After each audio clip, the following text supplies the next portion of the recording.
It's already 2025. Who hasn't bound the system yet? Poor you, buddy. Detected in front of the screen, you can be considered a good person. The strongest good person system is ready to load. Binding this system only requires 3 different dog heads. The strongest good person system binding is successful. At this moment, you pressed your swollen head, groggily sat up from the bed, and heard the words good person system, unable to help but smile bitterly. The good person system. In this day and age, it's not easy to awaken a system. And it's so sarcastic? Just received a good person card from Lin Kiki. And now the system is here to issue a good person card again. Why is it that others have luxury cashback systems, but yours turns into a good person system? Who wants to be a good person? However, having a system is better than not having one. You took a deep breath and tentatively asked, "System, do you have any function introductions?" This system can help the host see the wishes of the opposite sex, and rewards can be obtained after helping to fulfill the wishes. Hearing this, you helplessly rolled your eyes.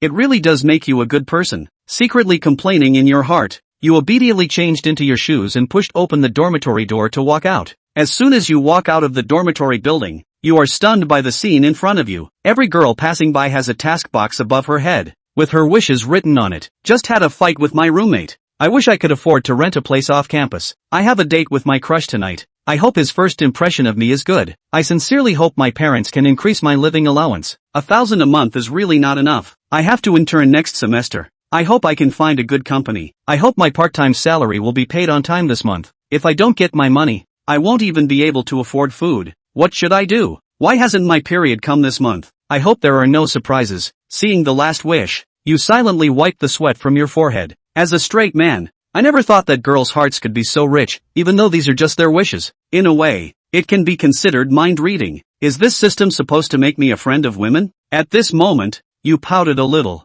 feeling a bit sarcastic. However, since the system says there are rewards for completing wishes, why not try something simple first? Just then, a girl holding a thick stack of books entered your line of sight. The wish bar above her head read, "I wish someone could help me move these books." Moving books, a guaranteed score. The corners of your mouth slightly lifted as you confidently stepped towards the girl. Do you need help? Before you could reach her, another boy had already stepped in, looking every bit the gentleman, gazing at the girl patiently and gently. Upon hearing this, the girl's eyes flashed with a hint of hesitation. Then she shook her head, her ponytail swaying along, and said softly, "Thank you, but I can manage." The unexpected rejection surprised both that boy and you, especially you, as it was clearly written that she wanted someone to help move the books. So why refuse the kindness? Suddenly, you realized, could this be the legendary meaning of when a girl says no, she actually means yes? Got it, got it. You quickly stepped forward, naturally and domineeringly taking the book from the girl's hands, and asked, "Where do you want to move it to?" 6 parts consideration, 4 parts dominance, perfectly balanced, and the question was cleverly phrased. Instead of asking if she needed help, you asked where to move it, cutting off the possibility of her refusing. The girl was momentarily stunned. Her face flushed, unsure if it was from the effort of moving or something else. Just to the dorm entrance. Thank you. After saying that, her blush deepened, and her watery eyes blinked a few times before she hurriedly looked away after making eye contact with you. Seeing the girl accept your help, you felt secretly pleased. Luckily, you had the system. Otherwise, you might have thought, like that boy, that she really didn't need help. Now, with the help of the system, I realize that girls can be contradictory. It feels quite exhilarating to have a cheat like this. Since the other party enjoys this feeling of a domineering senior's forced affection, you suppress the corners of your mouth from rising and pretend to be aloof. With a detached gaze looking straight ahead, revealing your sharp jawline, you say, "Let's go." The girl trembles slightly upon hearing these 2 words, as if receiving some kind of command, leading you towards the dormitory. The boy who was rejected earlier stands frozen in place, his eyes filled with confusion, wondering why he could help me but was rejected. Why is there such a big gap between people? Watching you walk side by side with the girl, he clenches his fists in envy and jealousy, while you glance back, your eyes filled with sympathy, as if saying, "Bro, practice more." After walking for a while, you realized you had been careless. You thought this was a simple wish task, but you didn't expect the stack of books to be so heavy. With still about 10 minutes to the dormitory area, your arms were already sore and trembling. If you put down the books to rest, wouldn't that ruin the aloof persona of that senior? A man cannot back down. You adjusted your posture and gritted your teeth to continue forward, each step heavy, and beads of sweat began to form on your forehead. At this moment, a mechanical prompt sounded in your mind. The host is executing the wish task and receiving corresponding enhancements. As a warm current flowed through your body, your arms instantly returned to normal, and your steps became light. This system is great, and it has this feature to help complete tasks. Very considerate. With the system's enhancement, my waist no longer aches, my legs don't hurt, and I have more energy to carry books. Going up to the 5th floor feels like no problem. You put on that aloof expression again, adjusted your somewhat disheveled breathing, and continued forward with a relaxed face alongside the girl.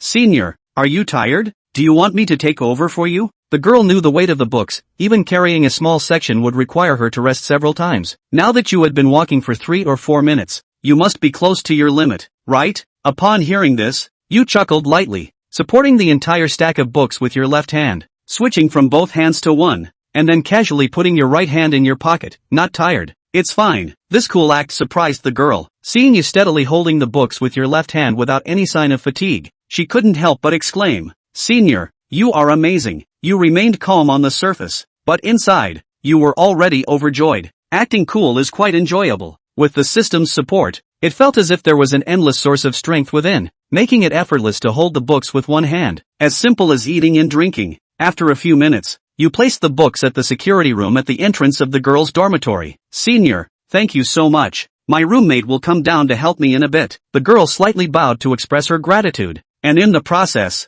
her ample figure gently swayed. Only then did you, who had been acting aloof, seriously observe the girl and realize she was simply stunning. With big, watery eyes, a small, delicate oval face, and a simple ponytail, she perfectly showcased the purity and kindness of a college student. Beneath that obedient and cute face was an impressively attractive figure. At this moment, you couldn't help but swallow, and a hint of wavering flashed in your cold gaze. The girl took a step forward, her clear eyes meeting yours. Can I add you on WeChat? It was the first time during college that a girl took the initiative to ask for your contact information. It's not that you aren't handsome, in fact, your looks are definitely a dominant presence on campus. With a high nose bridge, deep-set eyes, and a sharply defined face, you always attract quite a few glances. However, your steel-like straight man personality has caused you to frequently miss out on romantic opportunities. When chatting with girls, you often kill the conversation with just a few sentences, making the situation so awkward that you want to disappear on the spot. Clearly, when playing games with the guys, you are witty and full of jokes, chatting non-stop, but when you meet a girl, you seem to turn into a mute. Even if you managed to win over Lin Kiki back then, it took more than a year of persistence to touch her heart. However, things are different now. With a powerful system by your side, you are no longer that silly, pure-hearted boy. Understanding a girl's wishes is like having the key to open her heart, and what you have now is a master key. At this moment, the girl blushed, her voice growing softer. Senior, I want to add you on WeChat. You helped me today, and I want to treat you to a meal to thank you properly. Her lively eyes sparkled with hesitation and anticipation, finally meeting your gaze, revealing a hint of shyness, her heart skipping a beat. You maintained your aloof and domineering senior persona, calmly took out your phone, opened the QR code, and said in a steady tone, then you can scan me. The girl hurriedly took out her phone and scanned the QR code with a beep. As soon as the friend request came in, you decisively accepted. No need for thanks. It was just a small matter. If there's nothing else, I'll be leaving now. You turned and left,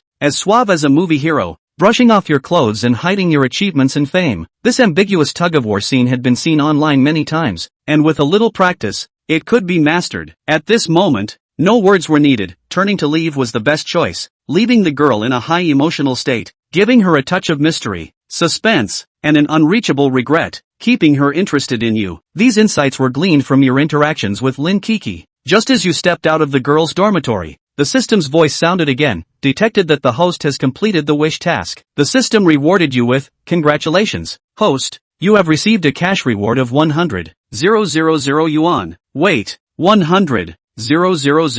You incredulously took out your phone and saw the bank notification, confirming it repeatedly, finally believing it was real. Earning 100,000 for fulfilling a wish is not just a profit, it's a huge gain. What system in the world offers a higher return than this? You initially thought the awakened good person system was useless, but unexpectedly, it turned out to be a tool for reaching the pinnacle of life. Just when you were so excited that you almost jumped up, another system prompt sounded. The system has automatically bound the wish task object. Click here to view the bound object information. Curious about the prompt? You checked the bound object. What is this? With a thought, an information panel appeared before you. Name, Xia Xiaoyu. Appearance, 8.7 points. Current emotional state, single. Current strategy progress, 31.79%. Looking at the photo in the upper right corner, You finally understood that this was the cute and well-proportioned junior girl you saw earlier, right? It turns out that as long as you complete the girl's wish task, the system can automatically bind her. After binding, what other effects are there besides viewing personal information? What is the use of the last column? Strategy progress? In response to these questions, the system began a detailed explanation. The host can have multiple binding objects, with no limit on the number. Through the system, the host can see the latest wish tasks of the binding objects without meeting them. When the progress of the strategy reaches 100%, the host will permanently retain all temporary bonuses from the wish tasks during the strategy period. Seeing this, Yi realized. He clenched his fist vigorously. The abundant strength he had just felt when moving the book had now quietly disappeared. It turned out that it was a temporary bonus from the system. A temporary help provided by the system based on the content of different wish quests. These temporary bonuses will automatically disappear after the mission is completed. If you want to get these bonuses permanently, then you have to work on raiding the bound objects. When the raid progress reaches 100%, these once temporary bonuses will become permanent bonuses rewarding themselves. Now with the system in place, it was easy to see the girl's wishes, and it wasn't hard to raid them successfully. Just like playing the game to upgrade and fight monsters over the copies. As long as you follow the tasks one by one, then naturally you can be watered down. And with a reward of $100,000 for every wish quest completed, this is a deal that only pays off any way you look at it. Looking at Xia Xiaoyu's photo and figure data on the information panel, Yi took a long breath. Luckily the bundle was a girl with a good face. If you're bound to a face that doesn't work, then you're going to have to go hard on the raid yourself? Thinking of this, Yi winced. It looks like we'll have to pick the faces of these girls carefully when it comes to completing wish quests in the future. Although it is said that earning money, how to earn is not stumbling, but this kind of thing is still better to screen it. Yi still has requirements in this regard. Chapter 4, Eating Western Food. Back at the dormitory, the housemates hadn't returned yet. Yi looked at the time. At this hour, it was estimated that they were all still fighting soundly in the internet cafe. Taking advantage of the fact that no one was in this dormitory, Yi sat down at the table and made a detailed plan of action to utilize the system to go to the peak of his life. That wish quest I did this afternoon consisted of moving books, which is physical labor. So the temporary bonus given by the system is a strength bonus. So what if the other person's desire is to get a car or a house? Will the system give financial support in this case? If one could give financial support, after the success of the raid, in addition to the 100,000 yuan reward given for each completed mission, wouldn't he or she be able to get a huge additional sum of money? Or, maybe the other person's task is brain-related, so after a successful raid, do you get the appropriate knowledge-based skills for yourself? Like playing guitar and singing and stuff. However, these were only Yi's analyses, and the specific system functions had yet to be tested. Thinking about it, Yi flipped open the system panel. I happened to see a red one in the upper right corner of the bound object Xia Xiaoyu. This is an indication of an unread message. Did Xia Xiaoyu have a new wish? Yi hurriedly tapped into Xia Xiaoyu's wish bar and saw a new wish. It's my birthday, and unfortunately, I'm calling mom and dad back from my part-time job this month. There's just over 100 left on the card, and it's going to last until next week before I get paid. I'm dying to try what my housemates say Western food tastes like. In all my life, I've only had one Golden Arches meal, but last time my roommate said the Golden Arches was fast food, not Western food. Western food, is it good? Forget it, I don't want to. Better be honest and go to the cafeteria to buy a bun for dinner. On the wish bar, this wish of Xia Xiaoyu's was marked in detail, and on the right side of this wish, there is a word get quest. So coincidentally, Xia Xiaoyu actually had the same birthday as Lin Coco. Maybe it's fate. Yi smiled faintly. Want to eat Western food, right? Satisfy you. Just in time to test the system. Thus, Yi decisively clicked to receive the mission. Ding! It is detected that the host is on a wish mission. Spending on eating Western food incurred during that mission will be fully reimbursed by the system. Hearing the system's beep, Yi nodded with satisfaction. This system, it's so reliable. It's really whatever you want it to be. Not only can you have a free Western dinner with your pretty schoolmates, and after this mission is completed there is also the usual mission reward of $100,000. Earned numbness. What's the difference between that and giving it away for nothing? Holding down the excitement in his heart, Yi opened his cell phone and tapped into Xia Xiaoyu's chat box. After adding their friends in the afternoon, the two simply introduced each other by name. Other than that the two haven't talked about anything. What to ask her out to dinner?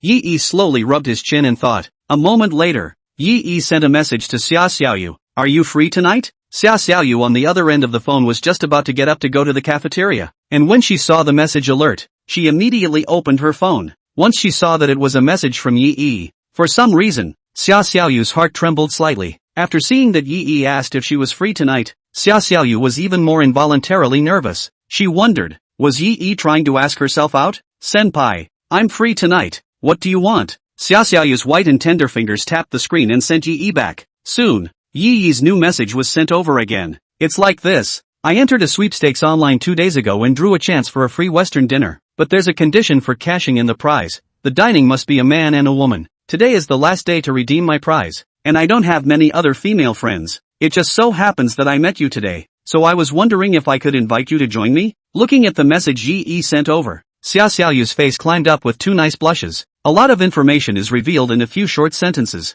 A man and a woman, eating dinner together, and still eating Western food. The roommate in Xia Xiaoyu said that Western food is usually for boyfriends to invite their girlfriends to eat during festivals. Oftentimes, romantic confessions also begin with a bouquet of flowers and a Western dinner. Also, Yaichi stated that he didn't have many other female friends. What's that supposed to mean? Hint? Or maybe it was all meant to be? It just so happens that today is his birthday, and it just so happens that the grand prize of free Western food in Yaoi 1 doesn't end until today. Thinking of this, Xia Xiaoyu blushed so red that she could almost pinch out water. On top of her shyness, there was a hint of panic inside her. The poor family environment has kept Xia Xiaoyu from coming into contact with something like Western food so far. I've heard that there's a lot of etiquette to keep in mind when eating Western food. Xia Xiaoyu simply didn't know anything about it. I had my first Western food today, again with Yi Yi. Will ya look down on her for that? The inferiority complex engraved in her bones made Xia Xiaoyu unavoidably a little timid. But both of them, Yi Yi and Western food, were indeed both tempting to her again.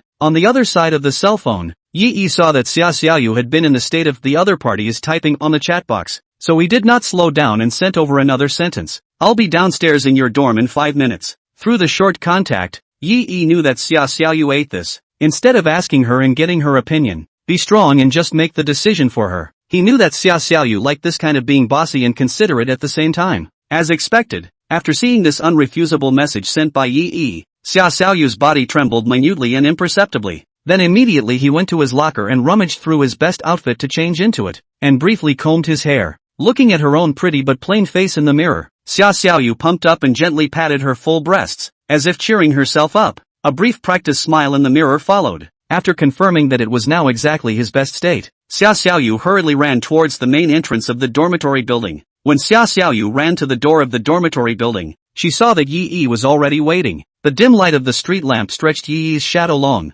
The already slender figure looked a little more depressed. Seeing Yi Yi, Xia Xiaoyu couldn't stop her face from blushing some more. 1 meter 86.5. Handsome broken hair, handsome face, gentle but calm eyes, and the knot in his throat that twitched slightly in the evening breeze. Yi Yi's appearance grew almost exactly on Xia Xiaoyu's aesthetic point. Senior, sorry to keep you waiting. Xia Xiaoyu hurriedly apologized to Yi Yi. Yi Yi waved his hand in a dashing manner without the slightest change in his expression. It's okay, I just got here too. Let's go. Receiving Xia Xiaoyu, Yi Yi also finally breathed a sigh of relief. It's still kind of tiring to be styled all the time. If Xia Xiaoyu didn't come out again, Yi Yi really wouldn't be able to hold on. Chapter 5, Not a girlfriend yet. Walk out of the school and take a cab. Yi Yi and Xia Xiaoyu sat side by side in the back of the car. Looking at each other, the atmosphere was a little awkward for a moment. The driver of the internet car, a big brother with a beard, surveyed the two through the rearview mirror and took the initiative to climb up. Dude,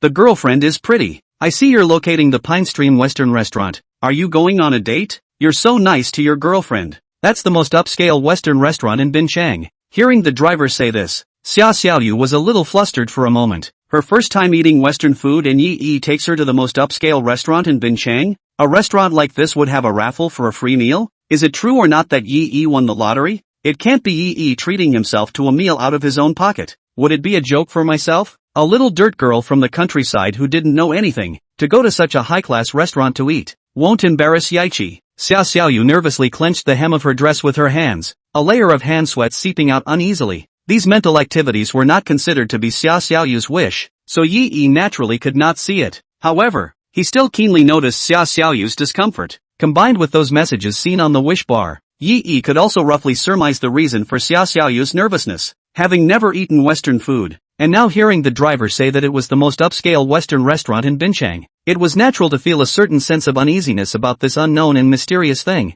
Once you've eaten it once and gotten rid of the charm of Western food, I'm sure you won't be so nervous about it in the future. Yi Yi inclined his head, sidling a bit towards Xiaoxiaoyu, and softly spoke in a gentle whisper. Western food is just a different kind of cuisine. It's almost like the difference between fondue, barbecue, and stir-fry. The important thing is to get it in your stomach and eat it. The warm voice softly reached Xiaoxiaoyu's ears. Yi Yi purposely lowered the volume, keeping it at a level that only Xiaoxiaoyu could hear, and Big Brother Driver could not hear. Hearing Yi Yi's words, Xiaoxiaoyu gave Yi Yi a slightly grateful look. The eyes flickered, like there were ripples of water. Xiaoxiaoyu's heart softened, and the nervousness and uneasiness she felt just now dissipated for the most part. Yi Yi was able to guess what she was worried about, which made Xiaoxiaoyu a little surprised and pleasantly surprised. Starting from the afternoon when he domineeringly helped himself to carry the books, Yi Yi seemed to be able to easily see through his little mind. This feeling of being seen through, of being held and at the same time being gently cared for, made Xiaoxiaoyu a little addicted.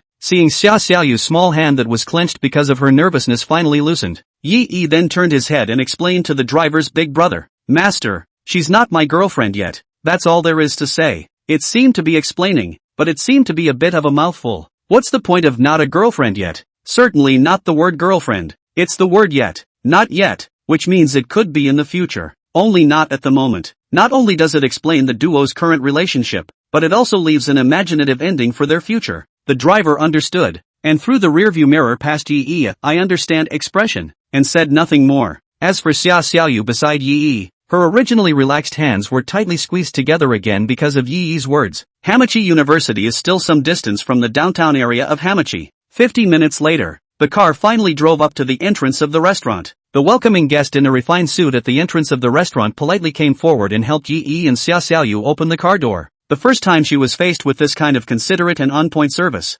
Xiaoxiaoyu was still a bit uncomfortable. One owed a thank you to the greeter who had opened the car door for her. Seeing Xiaoxiaoyu's reaction like this, the welcoming guest who had long been trained to be a human being could naturally see that this was a little girl who hadn't seen much of the world. No, he didn't dare to despise Xiaoxiaoyu because of this, because beside Xiaoxiaoyu, there also stood Yi Yi, who had a face that was so calm and did not show the slightest bit of stage fright just because he had come to the most upscale Western restaurant in Binzhou. Through the aura emanating from Yi Yi, the welcome guest quickly judged that this must be a master who did not lack money. This is also true. Yi Yi was not the least bit panicked inside at the moment. "I don't care how fancy the restaurant is. The system reimburses me for all expenses for today's meal anyway. I'm just a guy who's here for a bully's dinner. What's so vain about it? It's almost like the bottom line. Okay, having money in your pocket is hardening your back." Yi Yi nodded slightly to the welcome guest, who instantly went into work, changing into an expression that was slightly pleasing in its warmth, and guiding the duo into the store. Once seated,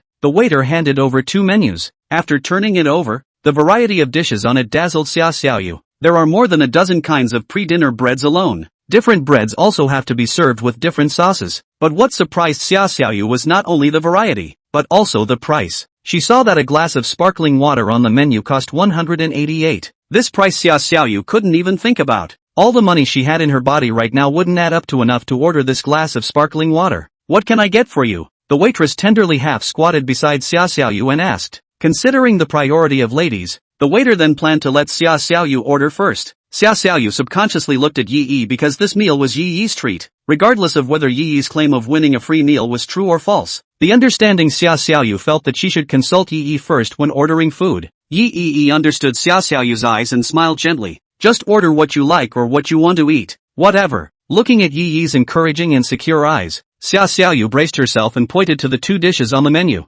politely looking at the waitress beside her. "Hello, I'll have these 2 dishes." The waitress looked at the 2 dishes Xiaoxiaoyu pointed at and nodded her head gently. "Yes ma'am, you ordered a French foie gras with caramelized apples and a vegetable bisque. You've already ordered the starter and soup. What else would you like to see what you need?" The waitress still maintained her professional smile and waited for Xiaoxiaoyu to continue ordering. But Xiaoxiaoyu froze. "Headboard? Soup? What do you mean? Isn't this the end? Want to keep ordering?" But Xiaoxiaoyu didn't know what to order besides the head plate and soup. And those 2 courses combined are already over 300. That's too expensive. At a loss for words, Xiaoxiaoyu could only look at Yi Yi once again as if seeking help. "Senpai, this panicked look is like a little white rabbit that has mistakenly intruded into the cold modern city from a peaceful green meadow." The newness and the unknown around her made her extremely uneasy. At the moment if there was a thick shell, Xiaoxiaoyu hated to shrink the whole person into it. Yi Yi understood, so he looked at the waiter beside Xiaoxiaoyu. "I'll order the rest for her. I'll have a buttery salmon for the side, and for the entree I'll have the wagyu ribeye." I think, medium rare. For salad, nice salad, and a swan red velvet cake for dessert. The tone was skillful and natural, looking like an old gourmet who frequented the place. While Yi reported, Xia Xiaoyu compared it to look for these dishes Yi said on the menu. All these dishes before and after add up to almost $1,500. Xia Xiaoyu felt her heart pounding, beating faster and faster. 1,500. Enough to feed her in the school cafeteria for 3 months if she was careful. This food, is it gold? Chapter 6, do you really not remember me? It was also the first time for Yi to come to such an upscale Western restaurant. When he used to be in a relationship with Lin Coco, once on Valentine's Day, he treated Lin Coco to a moderately priced Western meal. That meal used up a month of Yi's living expenses. After walking into this Pine Stream restaurant today, Yi realized that the prices were even higher. Luckily, though, the system is in place to reimburse all expenses for today's meal. So yeah, a little meal doesn't even have to care about the price. Order whatever you want to eat. After helping Xia Xiaoyu order her meal, Yi also ordered a bunch of delicious food for himself. When it came time to order his entree, Yip ordered a huge tomahawk steak. Up to this point, Yi still felt that it was not enough. Today's expenses will be returned to myself after successfully raiding Xia Xiaoyu. That means the more you spend today, the more you get when the time comes. But after ordering all the meals for 2 people, it's only a little over 4,000.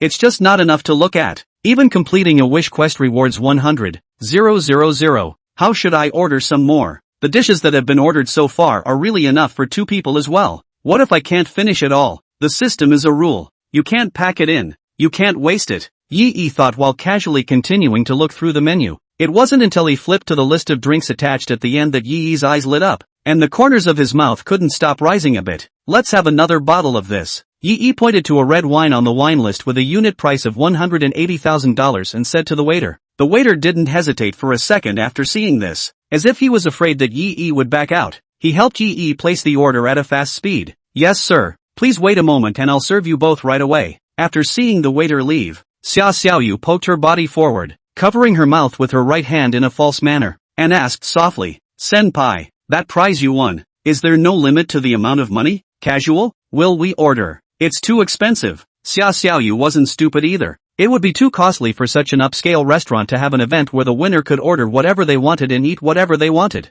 In the end, when Yi ordered the bottle of red wine, Xia Xiaoyu did not see exactly which one Yi ordered, but the wine list she also read. The cheapest red wine is also 7,002. Xia Xiaoyu was afraid that she wouldn't be able to earn this much even if she did a part-time job off campus for a semester. Yi, however, waved his hand in a carefree manner. Don't worry about the price. As long as you enjoy your meal, I have money. Don't worry. The gentleness and kindness shown in Yi's eyes warmed Xia Xiaoyu's heart, but she was still distressed at the thought of spending so much money on a meal. Western food is also too expensive. Senior, your money didn't come from the wind. I know how hard it is to earn money. Xia Xiaoyu raised her small mouth and muttered softly. Looking at the naive young girl in front of him, Yi couldn't help but feel some emotion. Before he and Lin Coco went out to shop and eat, Lin Coco never had the heartache of Yi money to spend more or less. It also never cared that Yi still had enough money left over for his daily life at school. But before that, Yi was still unimpressed by this. He even felt that it was because he was not capable enough. So he was often stingy when spending money on Lin Coco. It wasn't until today when he saw Xia Xiaoyu's reaction that Yi realized that there really would be girls that would put themselves in your shoes and think for you.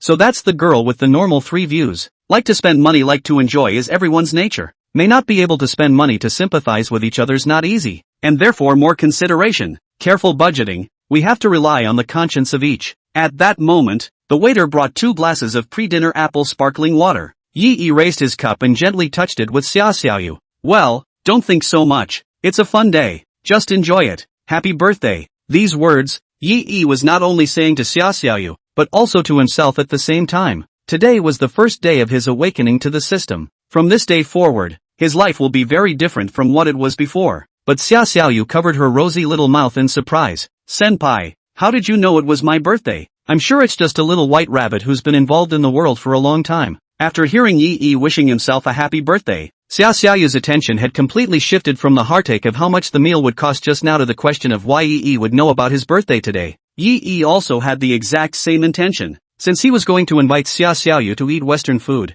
he definitely couldn't let the other party carry such a heavy psychological burden throughout. How can you have a good meal when you're always obsessing about how expensive the meal is? Eating should be a joyful thing to do. So Yi wanted to change the topic to something lighter. You guess. Yi wore a smile on his face and did not answer positively, mostly because he hadn't figured out how to answer that question. You can't say you saw it through the system. Looking at Yi's feigned mysterious expression, Xia Xiaoyu was really thinking seriously. Suddenly, it occurred to her that she had posted a friend wishing herself a happy birthday this morning. Senpai, did you see the friend circle I posted? Hearing Xia Xiaoyu send the answer to the door herself, Yi naturally went along with it. Yeah, just happened to see it when I was swiping through my friends. Yi did not change his face. Inwardly, he was relieved, afraid that Xia Xiaoyu would pursue some more questions that she didn't know how to answer. Yi decided to take the initiative of asking questions into his own hands. By the way, how did you know I was a senior? You'll call me senior when I help you carry your books today. Is it hard to believe that I really look that old? After asking these questions, Yi couldn't help but admire his own resourcefulness. I can't believe I found an angle of attack so quickly. In his scenario, Xia Xiaoyu would have been flustered and explained. Senior, you're not old. You're super handsome. I judged it by your mature and steady demeanor. You're not like those fickle-minded boys at first glance. That kind of answer would be very flattering to Yahichi. After all, being complimented by such a cute elementary school girl was something to be proud of. But the plot didn't develop the way Yi wanted it to. Xia Xiaoyu blinked a pair of big watery eyes, flickering and tilting her head to stare at Ji Gue for a while. Looking at Yi made him a little weak. I have something on my face? Yi asked in disbelief. Only Xia Xiaoyu sighed softly, as if she was a little disappointed. The twinkle in his eyes dimmed slightly as well. The expression also unconsciously took on a bit of aggression. A hint of a foreboding that something big is not good surfaced in Yi's heart. As expected, Xia Xiaoyu pouted and said softly, Senpai, you really don't remember me. Chapter 7, Grievances. I'll buy it. Yi couldn't wait to grab his hair in place and cry out in shock. Xia Xiaoyu with this expression, this tone, as if she was accusing Yi of being that scummy guy who was not responsible after having sex. No, I'm straight, but I'm not a scumbag. Don't bully me for not having a good memory. Okay, when exactly did we meet? Yi stared with wide eyes, his mind frantically recalling, trying to find some clues that the two had met before. But even though Yi had now burned his CPU, he couldn't think of when exactly he had crossed paths with Xia Xiaoyu before. It can't be that Xia Xiaoyu remembered it wrong, right? Yi's face was suspicious, but he was afraid to ask. His own question just now had revealed that he didn't remember having contact with Xia Xiaoyu before. If you ask any further, won't it be more proof of your own identity as a heartless man? When it came down to it, he could only play dumb and wait for Xia Xiaoyu to say it herself. Looking at Yi's expression that changed 20 times in 3 seconds, Xia Xiaoyu snorted and laughed. This smile was cute with a hint of shyness. You were at the freshman reception when I checked in on my first day of school freshman year. You helped me carry my bags to the dorm that day, and I'd been told so many things about school along the way. Speaking of which, Yi remembered. Every year, he and his roommates volunteer at the freshman reception, directing newly admitted underclassmen to their appropriate dormitories. However, Yi had received too many people and did not remember the number Xia Xiaoyu at all. Yi scratched his head awkwardly. It shouldn't be. Xia Xiaoyu's delicate and lovely features, and such a contrasting figure. There's no reason why she doesn't have any impression at all. One more time. Ignoring Yi's embarrassment, Xia Xiaoyu continued. That time I came out of the library and it suddenly started pouring. You walked down the road and saw that I didn't have an umbrella with me and offered to take me back to my dorm with it. Ha! Yi was secretly surprised. So you've met twice before? And today, surprisingly, was the third time the two had met. Yi's pretended high and cool expression could no longer be taught and instantly collapsed. Could it be that because he only had Lin Kuku in his heart before, he wasn't impressed with any other girls? Thinking of this, Yi shook his head and rejected this explanation. Maybe it was because the clothes Xia Xiaoyu wore before were in a casual and loose style, hiding her huge advantages. So Yi didn't have an impression. Looking at the two small mountains in front of him that followed his figure and swayed slightly, Yi unconsciously swallowed his saliva. This is simply, it's so magnificent. Senpai, you really don't even remember? Xia Xiaoyu's brittle voice pulled back Yi's deserted eyes in time. Ah, remember. Of course I remember. Yi tried to adjust his facial expression. His voice was unconsciously a few degrees higher. I said why you looked familiar when I saw you walking around today. I remembered it all when you reminded me. The desire to explain was a little loud, and several tables around the room looked this way. Right at this moment, not far from Yi's table, a puzzled voice rang out. Leaf 1? Why are you here? The person who spoke stepped on a pair of high heels and barreled over to Yi. Yi looked up and the corner of his mouth twitched uncontrollably. It's still a real enemy of the enemy. I can't believe I ran into Lin Coco here. After seeing the youthful and beautiful Xia Xiaoyu sitting opposite Yi, Lin Coco's face was extremely unhappy. Yaichi, what are you doing here? This sultry tone mixed with a hint of reproach made Yi a little flustered for a moment, as if he was now a womanizer who had been caught cheating on his wife. But just after tensing up for a brief 0.1 seconds, Yi recalled in time. Holy, what am I being vain about? It was clearly you, Coco Lamb, who seamlessly found the next family. What gives you the right to come and question me now? Who gave you that face? Here to eat, of course. Or what? Did you come to use the restroom? When these words were cursed out, Yi always felt strange. When the mouth is fast, the brain doesn't follow much. It's as if that statement also inadvertently pulls down the class of eating here as well. Lin Coco blared defiantly at Yi, then uncontrollably turned her gaze back to Xia Xiaoyu. Childlike, magnificent, rustic and unadorned, yet youthful, especially the features on that face. Lin Coco asked herself that if she was equally veiled, she had no advantage in front of this Xia Xiaoyu. Abominable. Lin Coco felt very upset in her heart. I'm not afraid of meeting my ex by chance, but I'm afraid of meeting my ex by chance when my ex is surrounded by a current one who is better than I am. Women are climbers, and the purpose of climbing is to win. Although Lin Coco was unwilling to admit it in her heart, but after seeing Xia Xiaoyu's sweet and lovely facial features, and the figure that the thin singlet could not cover, and which was ready to call out, a sense of frustration inexplicably grew in Lin Coco's heart. Feeling Lin Coco's hostile eyes, Xia Xiaoyu shrunk her neck and looked towards Yi. Senpai, before Yi could make a reply, Lin Coco instead wrapped her hands around her chest and spoke first with a high hand. Ex-girlfriend, okay Yi, why didn't I realize you were so capable before? Just broke up with me and hooked up with a new one? Lin Coco was conspiratorial and her tone was very unpleasant, and the words even stole the concept. It seemed like he was the one who was dumped by Yi. Yi, on the other hand, is an unapologetic scumbag. Yi grunted and his expression began to grow a little impatient. Isn't it normal that you didn't realize it before? After all, you're blind, offering to throw herself at someone for a measly concert ticket. Your love is cheap. In a few words, Yi threw back all the dirty water that Lin Coco had thrown over without a drop. True injury plus taunt directly broke Lin Coco's defense. Cheap? Ha! Lin Coco laughed contemptuously. Joe Boheo knows it's my birthday today and specially invited me here for a Western dinner. This is the most upscale Western restaurant in all of Binchang. You know? Hearing these words that Lin Coco wanted to use to hit herself, Yi looked at Lin Coco as if she was looking at a stupid lack. I know. Can't you see I'm here to eat too? Yi couldn't help but feel somewhat amused. What? Just because Cho Boho invited you to eat here, it means he's superior. I come here to eat and you turn a blind eye? Yi didn't know what was wrong with Lin Coco's brain circuits. Just as Lin Coco was pointing at Yi and wanted to say something, the waiter came over with the bottle of red wine Yi had just ordered. Chapter 8, No Martial Virtue. Sir, here's the drink you just ordered. To confirm with you one last time, this bottle costs $188,000. Do I need to open it for you now? The sound of Yi and Lin Coco talking just now was not loud. In public, neither of them wanted to be too embarrassed, so both deliberately lowered their volume. So the waiter didn't know what they had just said. Just think of them as acquaintances meeting and greeting. It wasn't until he approached with the wine and finished what he had just said that he realized the atmosphere seemed a little off. The waitress clearly felt that after she introduced the price of this bottle of red wine, the two women across from this man both revealed unbelievable looks. But there is also a subtle difference between these two eyes. The girl who was sitting there was incredulous with a mixture of flattered and fleshed-out god-awful emotions. The girl standing, on the other hand, had embarrassment and a hint of frustration mixed in with her incredulity. A keen sixth sense told this waitress that at this table,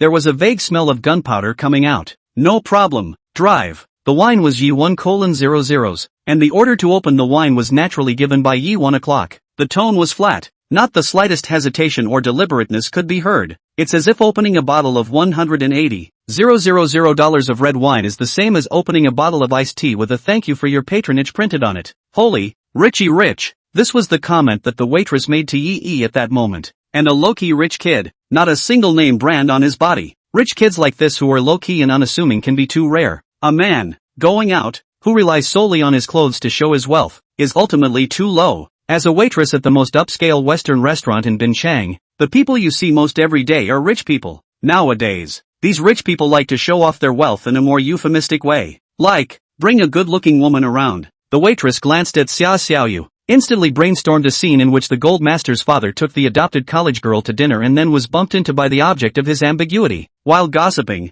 the waitress couldn't help but envy the little girl who looked clean and simple with a hint of earthiness. I want to be adopted too. Seeing this wish that suddenly appeared on the head of the waitress, Yi's eyebrows danced uncontrollably. No, if you want to be adopted, you want to be adopted. What do you mean also wants to be adopted? Who's the other one who's been bagged? Miss, have you misunderstood something? This wish of yours, it's hard for me to be satisfied. Not that the package won't work. According to the system rules, the system would definitely give financial support once this wish quest was taken on. Maybe just like with this Western dinner, the package should be fully reimbursed. But, the hard part of this mission is the word also. Is it possible that you'll have to adopt someone else before you adopt her? There's no one else here right now. Xiao Yu? What's the point? It's already very abrupt for myself to ask someone out for Western food today. If he rashly made a more unreasonable request, he was afraid that people would shout in public that they were catching hooligans. Forget it. Let's talk about it later. Let's talk about it later. Yi pressed down the small fluttering in his heart and forced himself not to collect the wish quest above the waitress's head.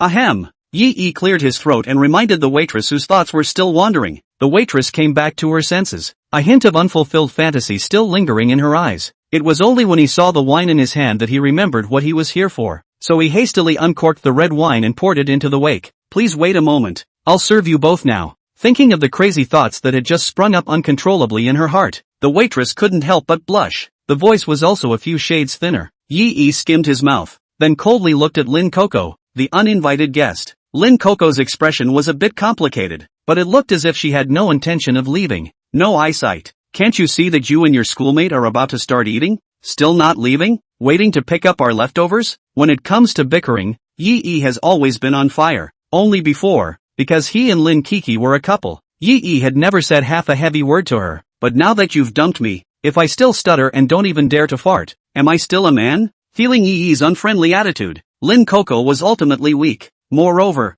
the matter of Yi's pointing out a bottle of $180,800,000 of red wine had brought her a great shock. She knew Yi, a person who couldn't even spare a few $1,000s for a concert ticket, would actually order such an astronomically priced bottle of red wine? Where did he get that kind of money? You know, there's nothing left of this red wine when you're done with it. What's the difference between that and throwing $188,000 straight into the water? Lin Coco suddenly realized at this moment that she seemed to be a bit unable to understand this man, but it's really not a good time to keep dwelling on it. Zhou Boheo was still waiting for her. If we continue to spend time here, Zhou Boheo should be unhappy. Humph. Lin Coco stomped her foot and turned to leave. This last stubborn but feeble hump seemed to be just to make herself look like she hadn't lost too badly. Senpai, I'd like to ask. After Lin Coco left, Yi looked back and met Xia Xiaoyu's eyes with suspicion. Although he and Xia Xiaoyu were innocent of any wrongdoing, for some reason, seeing this look in Xia Xiaoyu's eyes, Yi always felt that he needed to explain. Me and her. She's my ex-girlfriend. Just broke up today. No, to be precise, I just got dumped today. Don't get any ideas. I'm not trying to use you to irritate her. I didn't know she'd be here too. The more he explained, the more Yi felt that the atmosphere was a bit awkward. What was he doing talking to Xia Xiaoyu about this? The two would have met today, and he had only invited Xia Xiaoyu to eat Western food in order to fulfill the system's wish quest. How come now it's made to look like two people are in a relationship and then unintentionally run into their exes? Ahem. No. Hearing Yi's explanation, Xia Xiaoyu also looked a little embarrassed. Hastily shaking his head, he interrupted Yi. Senpai, I meant to ask, these cutlery, how are they going to be used? By now, the appetizers were being served, and Xia Xiaoyu looked at the 3 table knives and 3 forks and a spoon that were placed in front of her, and blushed. The only Western etiquette she had ever heard of was left fork, right knife, but so many knives and forks, how exactly should I use them? This made Xia Xiaoyu difficult. Originally, she wanted to ask Yi about it, but she didn't expect Yi to explain about him and Lin Coco to himself before she could hear her question. Yi who heard this hated to find a crack in the ground. He flashed in place and hit the wall, and a set of combos and big moves all threw him out of the air. And then you tell me you just wanted to come up and fill in? Young man, it's not martial arts. Chapter 9 Sensitive Skin. Ooh, cutlery. This is easy. Now eat X. Ah shucks. For appetizers, just start with the outermost set of knives and forks, then in order from the outside in. Use a corresponding set of utensils for each dish. Yi hastily pulled the topic back, but the pretense of being high and mighty can't be recovered. Yi casually picked up the white square dining cloth on the table and folded it into a triangle on his lap. Then reaching for his knife and fork, he demonstratively sliced off a small piece of foie gras and brought it to his mouth with his fork stuck in it. Sip and savor the rich, sweet aftertaste. Seeing this, Xia Xiaoyu also imitated Yi's appearance and lifted her knife and fork to eat in a raw manner. After just one taste, Xia Xiaoyu's eyes glowed with an undisguised light. It's delicious. What a dense texture. This was the first time Xia Xiaoyu had ever eaten something like foie gras.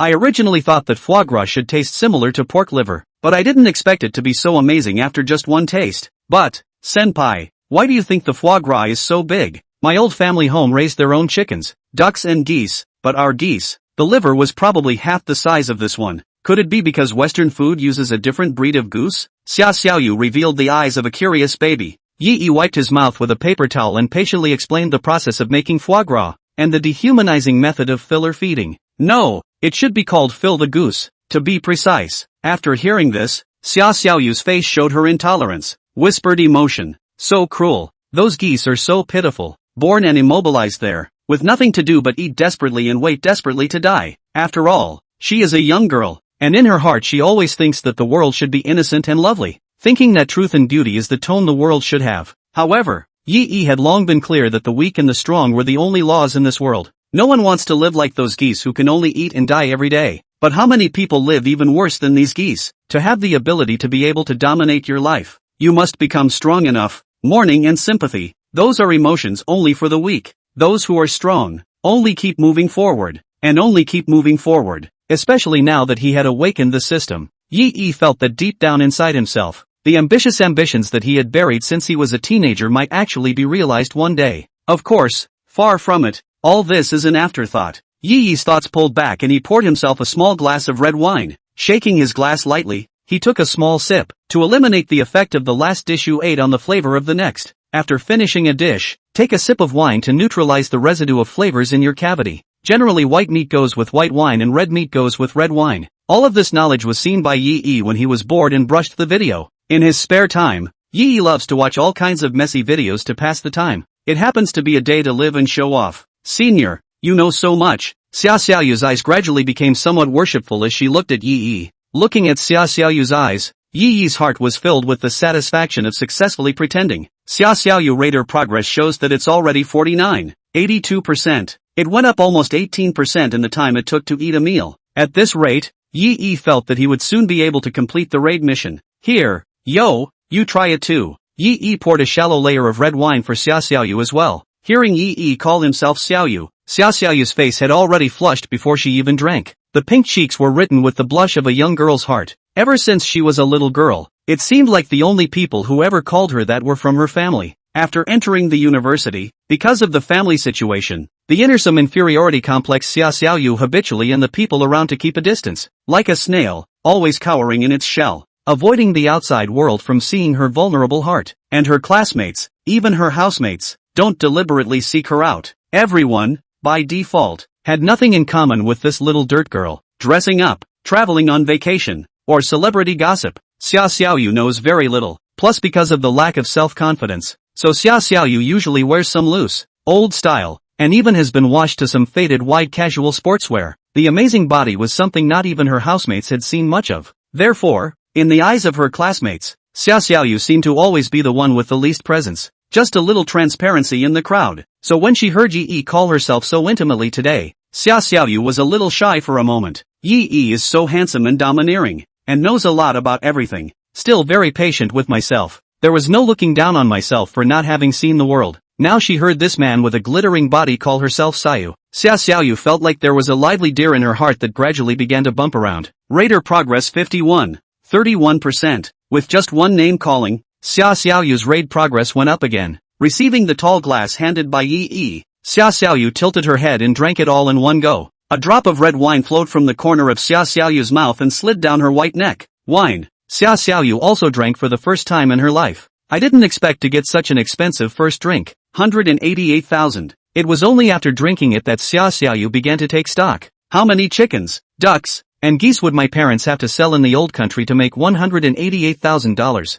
I'm afraid I'm going to need thousands for this bite today. For the first time in my life, I've been so extravagant. I'm afraid it's the only time I've been able to be so extravagant. Thanks to Yi, she was given this chance to have a handful of luxury. Radar progress 52.49%. Seeing the drop of wine on Xia Xiaoyu's neck, Yi took a piece of paper and reached out to help Xia Xiaoyu gently wipe it away. Slow down. Red wine has an aftertaste. You probably don't feel much of an entrance right now, but wait until the aftertaste hits you. You'll be drunk. Yi spoke in a gentle tone of concern. Then he folded the sheet of paper that he had helped Xia Xiaoyu wipe the wine with and placed it on his right-hand side. Xia Xiaoyu's beautiful eyes flowed. It was also the first time a boy had touched her neck, though separated by a thin sheet of paper. But it's also only separated by a thin sheet of paper. You can be bossy when it's time to be bossy and considerate when it's time to be considerate. This gentleman's action caused Xia Xiaoyu's body to stop trembling slightly. Raider progress 58, 65%. Looking at the rising progress of the raid, Yi didn't know what to do for a moment. The rise was so fast that it was completely out of Yi's expectation. In Yi's original plan, he also wanted to artificially and deliberately lengthen the process of raiding. Use this to brush up on more wish quests to make it easier to get more rewards after a successful raid. But look at this upward trend in Xia Xiaoyu. It's just around the corner. Didn't you just wipe up her dripping wine yourself? How the favorability rating went up like a rocket. Could it be sensitive skin? Chapter 10, Where to Stay the Night. After drinking and eating, Yi contentedly leaned on the back of the chair and carefully wiped his mouth. A bottle of red wine was also drunk by both of them. Yi insisted on drinking it all because the system had a rule that this meal today could not be packed or wasted. And Xia Xiaoyu insisted on finishing it because the bottle was too expensive. It would be a waste to waste it. So, in the end, the two guys basically drank half a bottle each. Yi's ability to drink was not bad. Half a bottle of red wine was harmless to him. But Xia Xiaoyu, for the first time in her life, drank red wine. When he drank it, his mouth was soft, and Xia Xiaoyu still felt that it was not a big deal. Back home, she'd sneaked a drink of her dad's doppelganger. That's called spicy. Take a sip and it burns all the way from your tongue to your heart. But this red wine tastes nothing like that. This made Xia Xiaoyu think for a moment that her ability to drink should belong to the category of being naturally very good. For Yi's previous admonition that the red wine has a strong aftertaste, he did not pay attention to this matter. But now, the dizziness made Xia Xiaoyu realize that she was still too young and too confident. Looking at Xia Xiaoyu's groggy desire to get down and sleep, Yi reached out and beckoned the waiter. Buy the bill. The waitress sniffed and handed over the consumption slip with a smile. It's a total payment of $220.000 out of pocket. There is a 15% service charge in addition to the consumption of a la carte food and drinks. Take a look, sir, and if it's okay I'll go get you the swipe machine. The waitress's tone was pleasing, and she appeared to be particularly attentive to Yi's table. The waiter gets the lion's share of this extra 15% service charge. Today, Yi's table made her earn more than $20,000 more. You know, she only makes $7,000 a month. The waitress wondered if she should leave Yi her contact information later, although Yi already had a little earth girl by his side now. But what if he gets tired of playing one day? All these rich kids must be very philandering. Maybe in the future you'll get a chance yourself. Yi took the slip, gave it a cursory glance, and nodded. A text message was then received on the phone. Tap on it and it's a call from the system for money. The amount credited is exactly the same as the total amount on the bill. The system is conscientious and knows to reimburse you in advance. Yi recognized the system a little more. Swipe your card and pay, all in one go, without the slightest hesitation. Ding! It is detected that the host has completed the wish quest. Congratulations to the host for receiving a reward of $100,000. Xia Xiaoyu's wish to eat Western food was accomplished, and Yi got his reward as he wished. A $200,000 meal for nothing and $100,000 afterward. Who says pie in the sky doesn't fall? Look at this pie. It's big and round. After paying the bill, the waitress even fawned and handed Yi her business card. Sir, if you come back to dine in the future, you can ask me for a reservation in advance. After saying that, he even winked at Yi. In her heart, she calculated that if Yi really came back next time, she must purposely change a pair of stockings that were a bit more transparent and thinner. These are a bit thick today and don't show off their supple legs at all. But Yi didn't have the heart to pay attention to that much at the moment.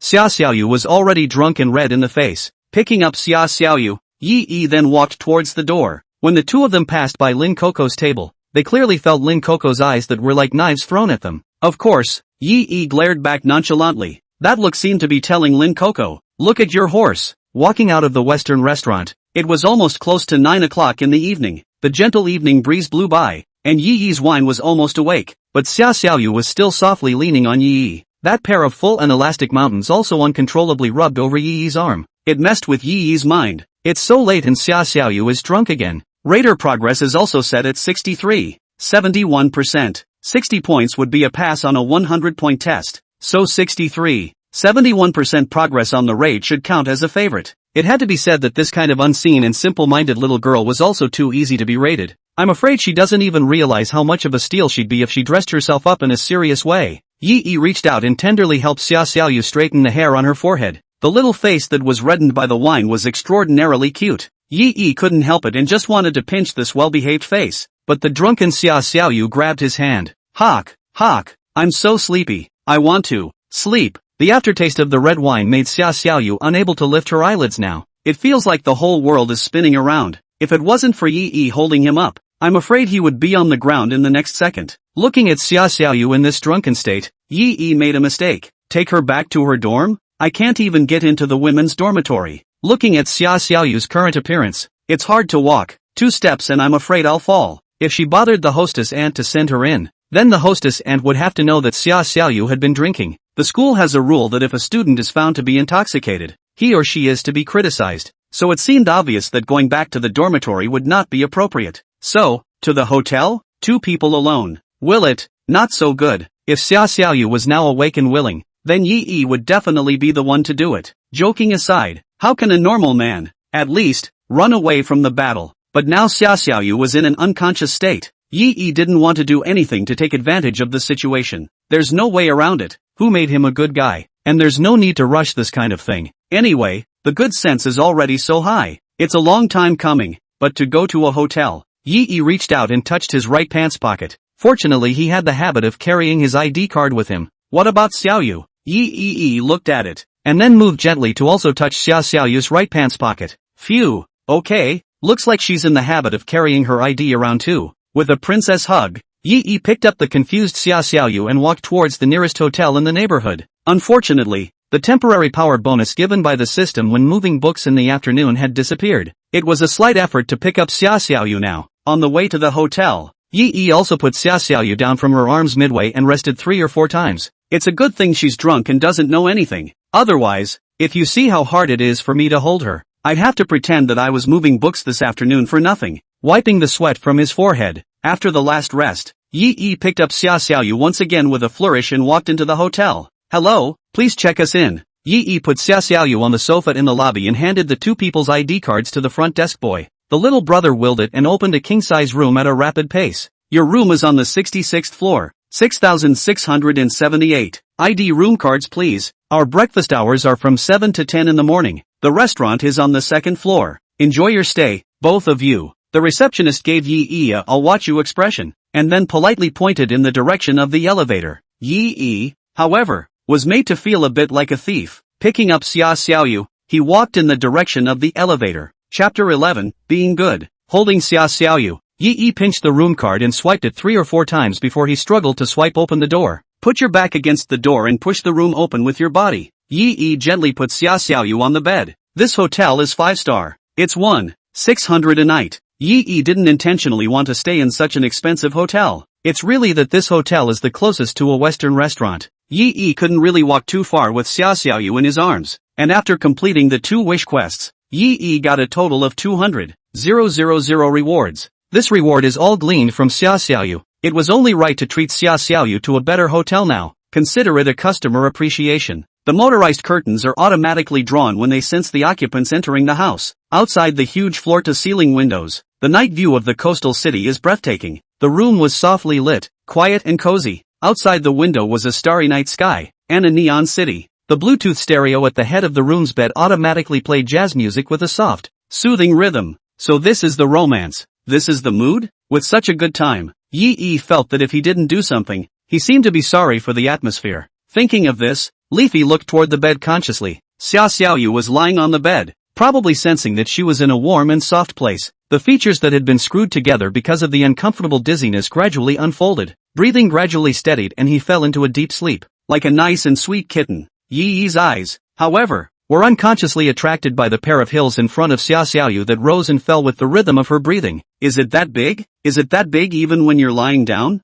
I'll just sleep with her in my arms. It should be. It's okay too. Mostly because she's drunk. And if she gets hard and wants to throw up in the middle of the night, I'll still be the first to take care of her. Thinking of this, Yi looked like he had finally found himself a grand excuse. So he stood up and headed for the bed. With every step, Yi felt his heart beat 1 point heavier. Right at this moment, the system beep in his head rang out in an inopportune manner. Ding! Activating temporary mission. The host can currently choose A. Sleep in the bed with Xia Xiaoyu. You can get a reward. A fine of $200,000. B. Being a good guy and going to sleep on the couch by yourself for a night can be rewarded with a secret about the class flower. Asterisk asterisk asterisk asterisk. Yi didn't hold back his curses. What a tie system. The reward gained was a fine of $200,000? You need to listen to what you're saying. Is this a ing reward or a punishment? You got your language from a gym teacher? I got a total of 200,000 rewards today. There was a $1,500 deducted when I paid for the room just now. Where's the money to fine you $200,000 now? Will you sell me out? Yi hated his teeth. If you have money in your pocket, bite the bullet and fine it. It's not a loss to be able to hold Xiaoxiao warm and soft to sleep for a night. I'll earn it back by the time I do a few more wish quests anyway. But this system, it was obvious that it didn't want Yi to get what he wanted today. What else can I do here but pick B? Dog system, forcing me to be the good guy again. Aha! Yi was so angry that he punched and kicked the air in place. A stance of dragging the system out and beating it to death, until more than half a minute later, the energy was almost depleted, and Yi had calmed down a little. Patting himself on the chest, he took a deep breath to adjust his emotions. Alas, a good meal is not too late. There's always a chance later. Just be a good guy for today for now. Rewarding the secrets of the class flower. Class flower Jiang Chui? What would knowing her secret do? Never mind. There's no choice. That's it. System, I'll go with B. These words, Yi said unwillingly. Ding, the host's mind is detected. Please ask the host to go to sleep on the couch. The reward will be issued in the morning after checking out. Good night to the host. For some reason, the system's cold mechanical tone without any emotion, at this moment in Yi's ears, but felt cheap and full of mockery. Yi hung his head down on the sofa and sighed helplessly at the ceiling. Reluctantly, he glanced sideways again at Xiaoxiao, who was already asleep on the bed, then sweeping his eyes shut. The next morning, early, 7 o'clock, the rising sun spilled through the floor-to-ceiling windows onto the immaculately white king-sized bed. Last night Yi went to sleep as soon as he lay down on the sofa, and the curtains were not drawn. The bright sunlight was a bit harsh. The sleeping Xiaoxiao frowned, stretched and rubbed her eyes as she climbed out of bed. With great difficulty, Xiaoxiao opened her eyes, but there was some doubt in her head. Why is the dormitory sun so high today? It shouldn't be. One's bed faces west, and usually only gets direct sunlight in the afternoon. You slept through the afternoon by yourself? Not good. Overslept. We have classes in the morning. Thinking of this, Xiaoxiao snapped out of it. But what came into view was a large and quiet room. Where is this? Not the dorms? Why am I here? What I did yesterday. What did I do yesterday? Evening. Western food. Drinks. Rubbing her dizzy head, Xiaoxiao recalled for a while before remembering what happened last night. I seem to have drunk too much myself. I only remember Yi helping himself out of the Western restaurant. Nothing after that rings a bell at all. Could it be? This room is opened by Yi? Last night a man and a woman were alone. Thinking of this, Xiaoxiao's face flushed for a while and then went white. Subconsciously, he glanced down at his clothing. Neatly dressed, didn't even take his shoes off. Xiaoxiao sighed in relief. She's an adult and naturally knows what happens when a man and a woman share a room. Though several of her housemates often stayed out late because they were dating their boyfriends. But Xiaoxiao was not prepared for this inside. After seeing that she hadn't been unwrapped yet for the time being, Xiaoxiao was both grounded, warm, and touched inside. By the way, where's the senior? Xiaoxiao looked around. Finally, he saw Yi who was lying on the sofa sleeping on all fours. Yi was sleeping soundly at this moment, and along with his breathing, there was a slight snoring sound. Seeing this scene, Xiaoxiao revealed a sweet smile,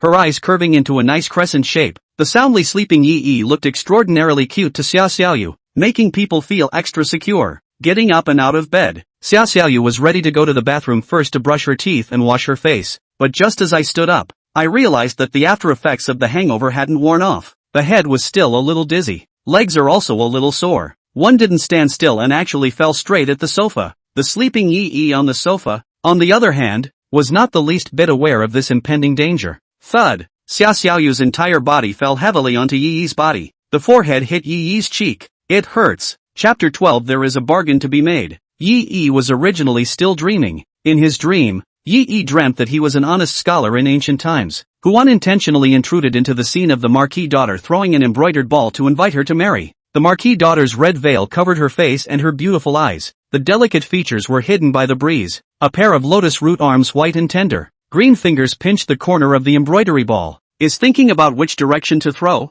and the crowd off stage had long been restless. One hand fought its way upward, waving, trying to attract the attention of the Marquis daughter. In a trance, Yi saw that the Marquis daughter seemed to have glanced at herself. That one glance was flavorful and charming. In the next second, the embroidered ball flew over in Yi's direction. Yi reached out for it, but in the field of vision, the hydrangea suddenly began to swell. Then it gets bigger and bigger. In the end, it even manifested the appearance of that Marquis daughter. A luscious and delicate body just heavily smashed into Yi's arms. It also smashed into Yi's heart. It hurts. Yi suddenly woke up from his dream and snapped his eyes open. The real touch in his arms made Yi realize that this was not a dream. It smells so good, so soft.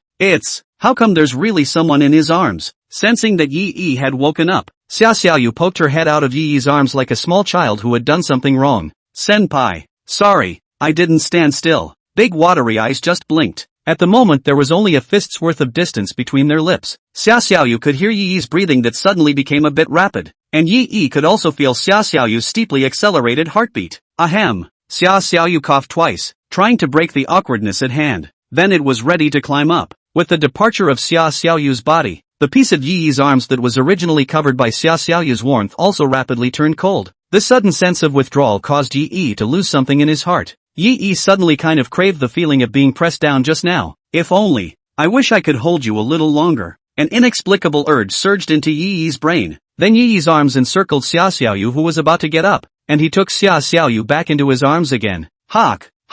Yi's movements caught Xiaoyu off guard. The panicked heart beat harder. Two pink colors couldn't help but float up on his face as well. Blushing, eyes flashing. Yi didn't explain either. Just said simply and domineeringly, "Don't move. You'll get dizzy if you get up too hard." Hearing this slightly commanding tone, Xiaoyu's body couldn't stop trembling slightly, and the movements that she had originally tried to struggle because of her shyness also stopped, obediently lying on Yi's chest, like an obedient kitten. Not a single movement. Yi silently reminded in his head, "It was she who fell into my arms." Not exactly failing to comply with the options given by the system last night. I was honestly sleeping on the couch all night. It's just that this kind of cheapness that delivers itself. As the saying goes, there are bargains to be had. The unique scent of a young girl on Xiaoyu's body drifted along the air, silkily drifting into Yi's nostrils. The soft and sticky body lying in Yi's arms also made Yi's heart ache up, feeling the subtle changes in Yi's body. Xiaoyu's red tender cheeks burned even redder. The teacher used to teach this in biology class. So,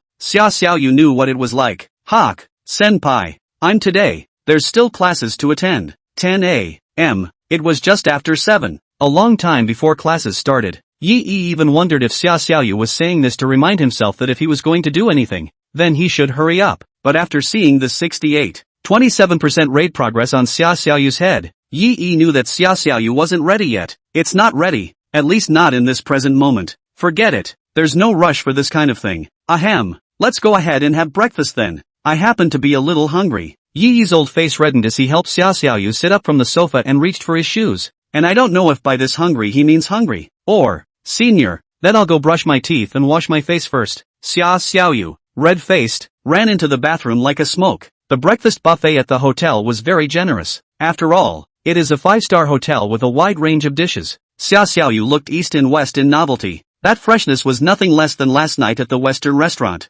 Senpai, do you see what I've taken? First time I've seen one of these. Is this a fruit? It smells delicious, but this shell is so thick. How does this eat? Xiaoyu was like a little white rabbit, carrying a big plate of the dishes that had just been brought in, jumping up and down in front of Yi, talking excitedly. Yi picked up the fruit that Xiaoyu was talking about, cut it with the table knife and handed it to Xiaoyu. It's passion fruit. You taste it. Looking at the black and yellow seeds in the flesh, Xiaoyu revealed an expression that looked like this. That's a passion fruit. I know. I've seen my roommate drink passion fruit milk tea. It does smell good. Sweet and sour. After taking a taste, Xiaoyu danced with joy, her face overflowing with happiness. Yo, try this again. Yi took a small piece of Elvis Presley durian and put it in front of Xiaoyu. Xiaoyu put up her cute little nose and sniffed, then looked up with a hesitant face. Senpai, is this broken? Yi laughed. It's a durian, and durians all smell a little stinky. Xiaoyu's eyes lit up as if she had discovered a new continent. She had heard of the fruit durian, but also, I heard my roommates gossiping about it in the dorm. She had always wondered what a durian would taste like. Use chopsticks to take off a small piece and gently put it in your mouth. The features on Xiaoyu's face that were originally wrinkled because of the stench gradually stretched out as the fruity aroma filled her mouth. Yummy! It was hard to hide her happiness when she ate something delicious. the young girl in front of her was really unusually easy to satisfy. Yi was a little lost in thought for a moment. He thought back to when he used to be with Lin Coco. Initially, Lin Coco was as easily satisfied as Xiaoxiaoyu. A bowl of hot and spicy food in front of the school feels sweet. But gradually, Yi realized that Lin Coco's threshold for satisfaction was getting higher and higher. Started asking Yi to buy her designer clothes and take her to high-end restaurants for dinner. And take it for granted. Yi thought back to that time when he seemed to have to use all his strength to barely see Lin Coco show a smile. What's on your mind, senpai? Seeing Yi in a daze, Xiaoxiaoyu handed over a slice of toast smeared with jam. Yi returned to his senses and took a bite of the bread. Sweet. The dopamine brought by the food made Yi temporarily forget those unpleasant things. Seeing Yi showing satisfaction, Xiaoxiaoyu rested her cheeks with one hand and her eyes curved into a nice crescent shape. Chapter 13, Did you guys stay together last night? After breakfast, Yi took Xiaoxiaoyu to the front desk to check out. After the formalities were completed, a system beep sounded in his head. Ding! Congratulations to the host for completing the temporary mission. According to the option chosen by the host, the corresponding reward is being distributed. Reward has arrived. Please check with the host. Yi saw that the system panel showed that a video file had been received. Is this the secret of class flower Jiang Chui? What the hell is it? At this moment, Xiaoxiaoyu was by his side, and Yi was not convenient to check it now. It wasn't until the two of them were in the internet car that Yi leaned against the window, closed his eyes, and pretended to doze off. Only then did he have a chance to look up the system's rewards, this time in detail in his mind. Video about class flower secrets. Sounds like it could be a bit of a thrill. Along with a loading completion beep, a picture unfolded in Yi's mind. The screen is a surveillance-like view, and what was captured was the scene in Yi's in their classroom during the final exams of the last semester. However, Yi remembered that there were only two monitors in the classroom, one at the front and the other at the back. According to this angle in the picture, this shooting position was right above Jiang Chui's seat, but there were no security cameras there at all. Does the system still have God's view? This is too awesome. The students are shown with their heads down, writing hard. The invigilator, after making 2 rounds, also sat down in front of the podium and read the newspaper. Just then, Jiang Chui, the class flower, looked left and right with a nervous expression. Seeing that the invigilator wasn't paying attention, sneakily took out a small note from his sleeve, and the note was densely written in small letters. Nice guy. Cheat sheet? Yeah, I got very good grades in my class, but it basically stabilizes at second place every year after the exam. And as for that first place, it's always class flower Jiang Chui. As a result, Jiang Chui was recognized as an outstanding student by the school for 3 consecutive years and became a unique goddess in the hearts of many boys. Great looks, great grades, and a great family. It is said that Jiang Chui's mother is from the Binchang Cultural and Tourism Bureau, while Jiang Chui's father has opened a small company on his own. In the eyes of her classmates, Jiang Chui is properly a rich white beauty, but Yi did not expect that Jiang Chui would cheat on the exam. Is that how she gets first place every semester? In a moment, Jiang Chui's image in Yi's mind changed from a school goddess to a hypocritical thief. System, can this video file be sent to my phone? It is indeed a potent secret. Jiang Chui, who had been selected as an outstanding student for 3 consecutive years at Binchang University, had gotten this honor by cheating on the exam. What will happen once the truth is released? Class flower, you don't want this to be known, do you? For some reason, these words inexplicably surfaced in Yi's mind. System, aren't you the good guy system? How come you're providing me with this kind of stuff? Stealing someone's video, not something a good person should do, right? Yi silently spat in his heart. Ding, answer the host's question. Catching others doing bad things is considered good guy behavior. Host challenge denied. Yoo-hoo, I can't believe how forced the explanation is. Alright, you're the system and you call the shots. As long as you think it's good guy behavior. Let's keep this video on hand for now. It might come in handy for something in the future. As this thought of Yi fell, a prompt system tone rang out in his head in time. Ding, the host's mind was detected, and the video file, as well as the surveillance video of the final exams of each semester from Jiang Chui's point of view, have been sent to the host's cell phone. Good man, that's smart, Yi lamented. The monitoring of Jiang Chui's perspective in the final exams of each semester was called out by the system. It seems that Jiang Chui really does cheat on the final exam every semester. The corners of Yi's mouth unconsciously curved upwards. With these handles in hand, I'm afraid that in the future, if I let Jiang Chui go east, she won't dare to go west. Outstanding student? The class president? Humph. Let's see if you can still maintain your high and mighty look in front of me then. The net car drove to the entrance of the school. Yi opened the door and Xiaoxiaoyu got out of the car. The two walked into the school gate side by side, neither speaking, and the atmosphere was a little subtle for a moment. This part of the entrance is the school's parking lot, where few students come. The dappled morning light swayed with the breeze, and the rustling foliage rubbing barely covered the sound of the two men's footsteps. Xia Xiaoyu lowered her head, her cheeks flushed with a faint blush, as if she was still reminiscing about the embrace in the morning that was mixed with some ambiguous air. Yi Yi turned his head to look at Xia Xiaoyu and just wanted to say something. The rest of his line of sight, however, unconsciously crossed over Xia Xiaoyu and saw a freshly parked car in the parking lot. Out of the car stepped the last person he wanted to see at the moment. Lin Coco stepped on a pair of Valentino's fine heels and elegantly got out of the car. And the one who got out of the car behind Lin Coco was, without a doubt, naturally Zhou Boheo. At this hour, a man and a woman came back from off-campus together, apparently having stayed out all night last night as well. We're all adults now, and we all know with our toes what this means. But what made Yi incredulous was that after Lin Coco and Zhou Boheo opened the doors and got out of the car, the doors of the driver's seat and the passenger seat of that car also opened. Class flower Jiang Chuyi stepped down from the passenger seat. As the breeze brushed by, Jiang Chuyi habitually used her hand to tease the long, straight black hair that she was so proud of. Eyes clear and cold, his sight crossed over the few people in front of him, looking faintly into the distance. Under the backdrop of a white dress, the high coldness that emanated from the inside out made people afraid to approach. And getting out of the driver's seat on the other side was a boy with an extremely fawning demeanor. That was Jiang Chuyi's number one lickspill, Qin Zhuan. Jiang Chuyi, how these people mixed together? It was no surprise to Yi that the two dogmen, Qin Zhuge and Zhou Boheo, were getting close. They were both originally in the student council and were always on good terms. But hasn't Jiang Chuyi always taken herself as a high and mighty goddess? How come? Is it hard to fall under the onslaught of licking dogs? Qin Zhu, a small man of 1 meter 6, and with a face full of pockmarks, Jiang Chuyi shouldn't have thought about it in any way, or not so much. Is it hard to believe that it's also because of money? I heard that Qin Zhu did a college student milk tea store business plan a while ago. The school leadership is very appreciated, but also to help Qin Zhu pulled the sponsorship. It was with this sponsorship money that Qin authorized the opening of his first milk tea store and took out a loan to buy a $100,000 car. But Jiang Chuyi,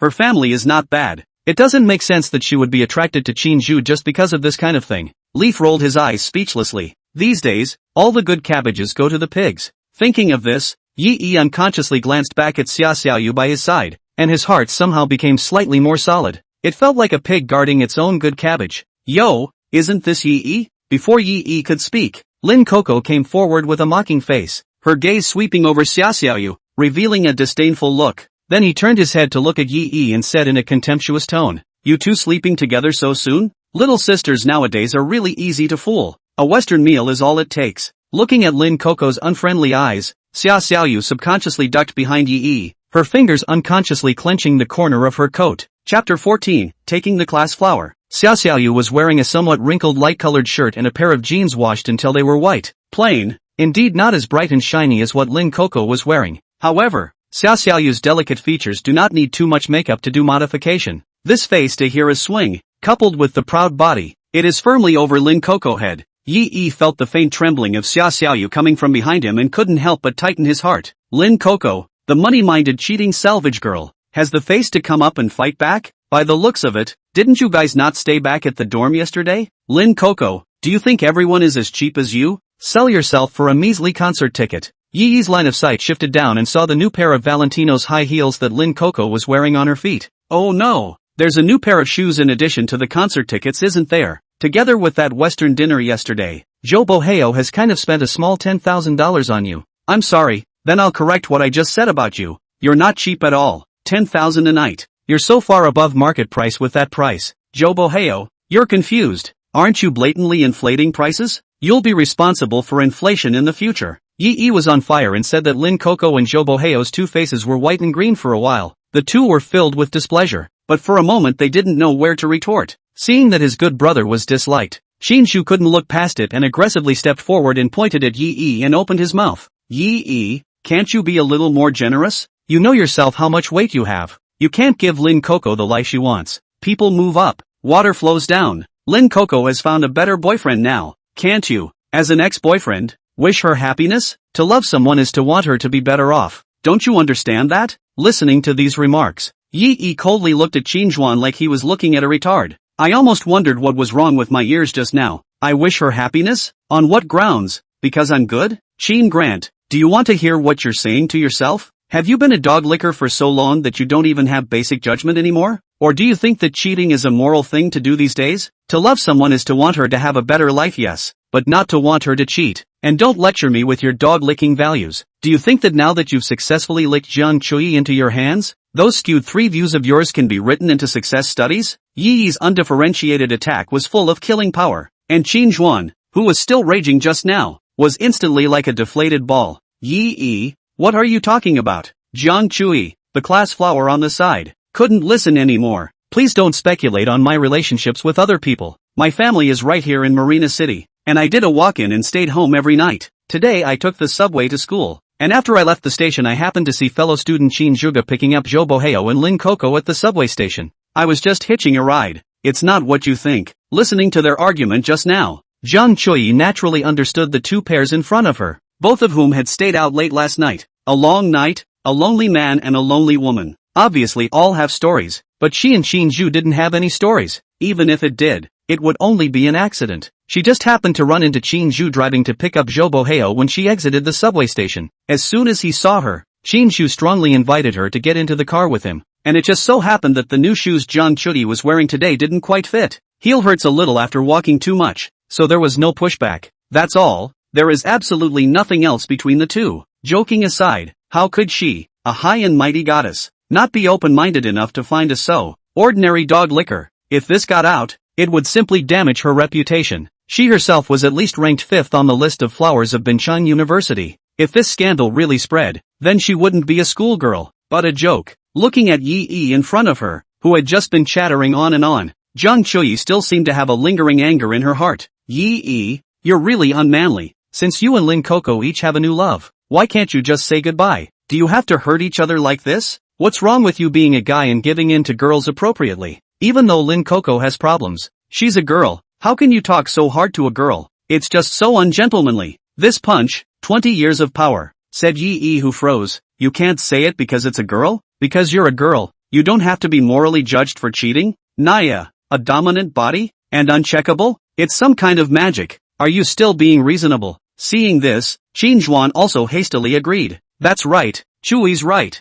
Hearing Qin Zhu call herself that, Jiang Chui frowned slightly, although she felt very uncomfortable about it. This should be the time to be on the same page, so Jiang Chui didn't say anything more. In the face of the several people's anticlimactic speeches, Yi Yi froze for a long time, then turned to laugh. There was even a round of applause. Yes, great. I can't believe I'm in a school with people like you. It seems that the enrollment threshold of Binchang University is still too low. Yi Yi shook his head and didn't say any more, silently pulling out his cell phone from his pocket. His fingertips crossed the screen and sent a video to Jiang Chui. That video was the very quest reward issued by the system this morning. The HD video about Jiang Chui cheating on the exam. Class flower, you don't want your secret to be known by others either. For some reason, these words suddenly surfaced in Yi Yi's mind again. Ding dong. Receiving the message tone, Jiang Chui subconsciously took out her cell phone. Tapping on it, it was actually a message from Yi Yi. Jiang Chui looked up suspiciously, just in time to meet Yi Yi's cold and icy eyes. An ominous premonition spread in her heart.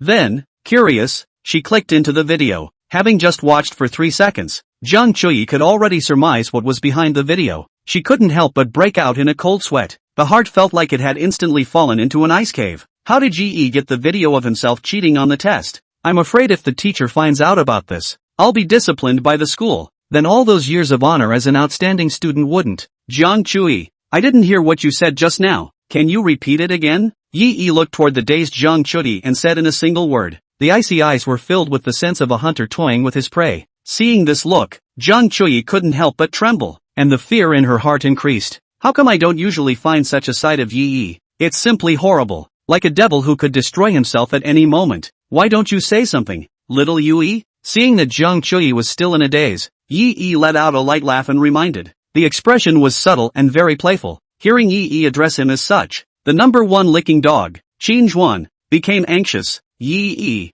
who allowed you to call Chui that? You're kind of. It's harassment, you know. Chapter 15, the class flower is on fire. Qin Shu, you shut up. Jiang Chui's voice steeply rose, carrying a few points of sharpness and panic. What Yi Yi calls me is none of your business. Who do you think you are? She glared at Qin Zhu, her tone full of annoyance. Qin Zhu was shocked by this sudden anger, and before he had time to react, Jiang Chui continued to lash out in a series of shots. Let me ask you, on what basis did you just call me Chewy? Do I know you that well? Instead of minding your own business first, you're blaming others. You think you're not a nuisance to me because you're hanging out in front of me every day? Jiang Chuyi was obviously in a hurry, and her words became sharp as her emotions went out of control. Just now, he was thinking of making common cause with Qin Zhuan and the others, but after knowing that Yi had a handle on his hand that was enough to ruin her college career, Jiang Chuyi's entire heart was clenched together nervously. This feeling of life and death being easily held in someone else's hands is really bad. Although she was a million times more upset in her heart, she absolutely didn't dare to show any hint of displeasure towards Yi right now. After all, Yi needed to move his finger to make her, an outstanding student for 3 consecutive years, completely lose her reputation.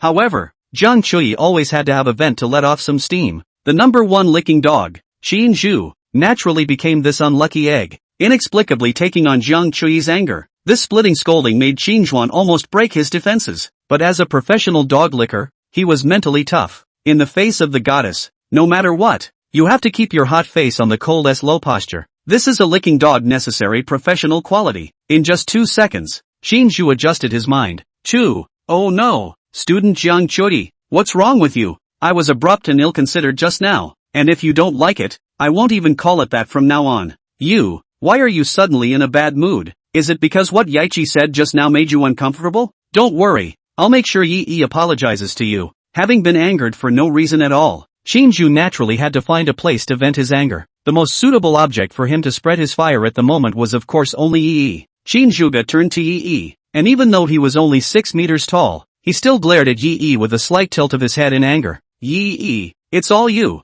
Hurry up and apologize to Jiang Chuyi's classmates. Yi, however, didn't even bother to look at Qin Zhuan, only glancing sideways at Jiang Chuyi. The eyes were still cold, and with just one glance, Jiang Chuyi's back was in a cold sweat. In the next second, a wish bar appeared above Jiang Chuyi's head. I hope Yi won't publicize my cheating on the exam here. I don't want this matter to be known to them. Don't want this to get out to the teachers either. Yi laughed coldly in his heart. Hi cool class flower? This is not easy to hold it. He decisively chose to accept this heart's desire quest. The reward of $100,000 upon completion of the mission is simply money for nothing. He hadn't originally intended to publicize these videos, nor did he intend to report Jiang Chuyi for cheating on the exam. Even if Jiang Chuyi was disciplined, it wouldn't do Yi any good at all. Instead, it would invite her to hold a grudge. Instead of that, it would be better to use this handle to hold Jiang Chuyi, make her available to herself. Class flower, you don't want this secret to be known by others either. Yi's mind once again floated with these words. Ahem,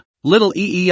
Yi forced down the corners of his mouth that wanted to rise, ignored the pockmarked licking dog in front of him, and walked straight to Jiang Chuyi. I really didn't hear what you just said. Are you really not going to say it again? Yi was 20 centimeters taller than Jiang Chuyi, standing in front of Jiang Chuyi with a sense of oppression. Jiang Chuyi didn't even dare to look directly into Yi's eyes and subconsciously took half a step backward. Seeing that Yi seemed to be threatening Jiang Chuyi, Qin Zhuan immediately felt that his chance to heroically save her had come. If he could save Jiang Chuyi from the fire, then this high and mighty class flower lady would definitely have a crush on him. Qin Zhuan took an arrow step forward and reached out to grab Yi's arm. Yi, you're away from Jiang Chu. Qin Zhu, you let go of him. Jiang Chuyi yelled at Qin Zhu. She was afraid that if Qin Zhu provoked Yi again, Yi would really make everything public regardless. Looking up, seeing Yi's still somewhat teasing eyes, Jiang Chuyi gently bit her lips, as if she had made a decision against her heart. She slapped away Qin Zhu's hand that grabbed at Yi and said indignantly, just now, student Yi didn't hear what I said, so I'll repeat it to all of you now.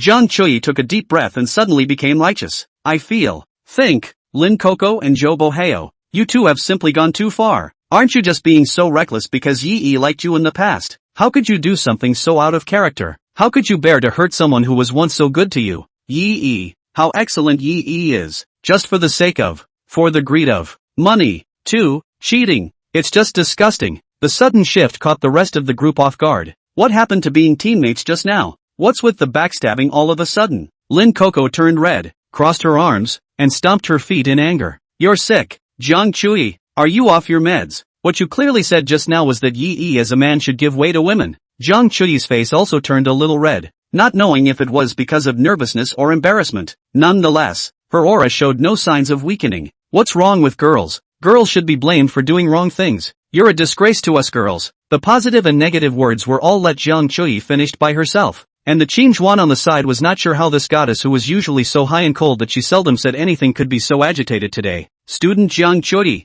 how did you? Qingju remained undeterred. He always felt that Jiang Chuyi was strange today. It was hard for him to feel at ease without asking questions. However, Jiang Chuyi didn't even give him another look, only coldly throwing down a sentence. Qingjuan, just mind your own business. Mind your own business. Zhou Boheo, who was on the side, heard this but was a bit offended and subconsciously wanted to retort. How's that for meddling? Old Qin and I were originally buddies. My business is his business, and his business is my business. But as soon as Zhou Boheo finished speaking, he saw Qingjuan turn back to frantically scowl at Zhou Boheo. Qingju was almost speechless. Brother, are you my brother or not? This is my goddess. How do you talk to my goddess? What if my goddess gets pissed off and turns her back on me? Chapter 16. What are you doing? Well, class is going to start in a little while. Yui, come over here. Yi lazily waved his hand, interrupting the several people who were confronting each other. Come to class with me and don't continue this nonsense here with this bunch of trash. As soon as he heard this, Qin Shui was on fire and rolled up his sleeves to have a seizure.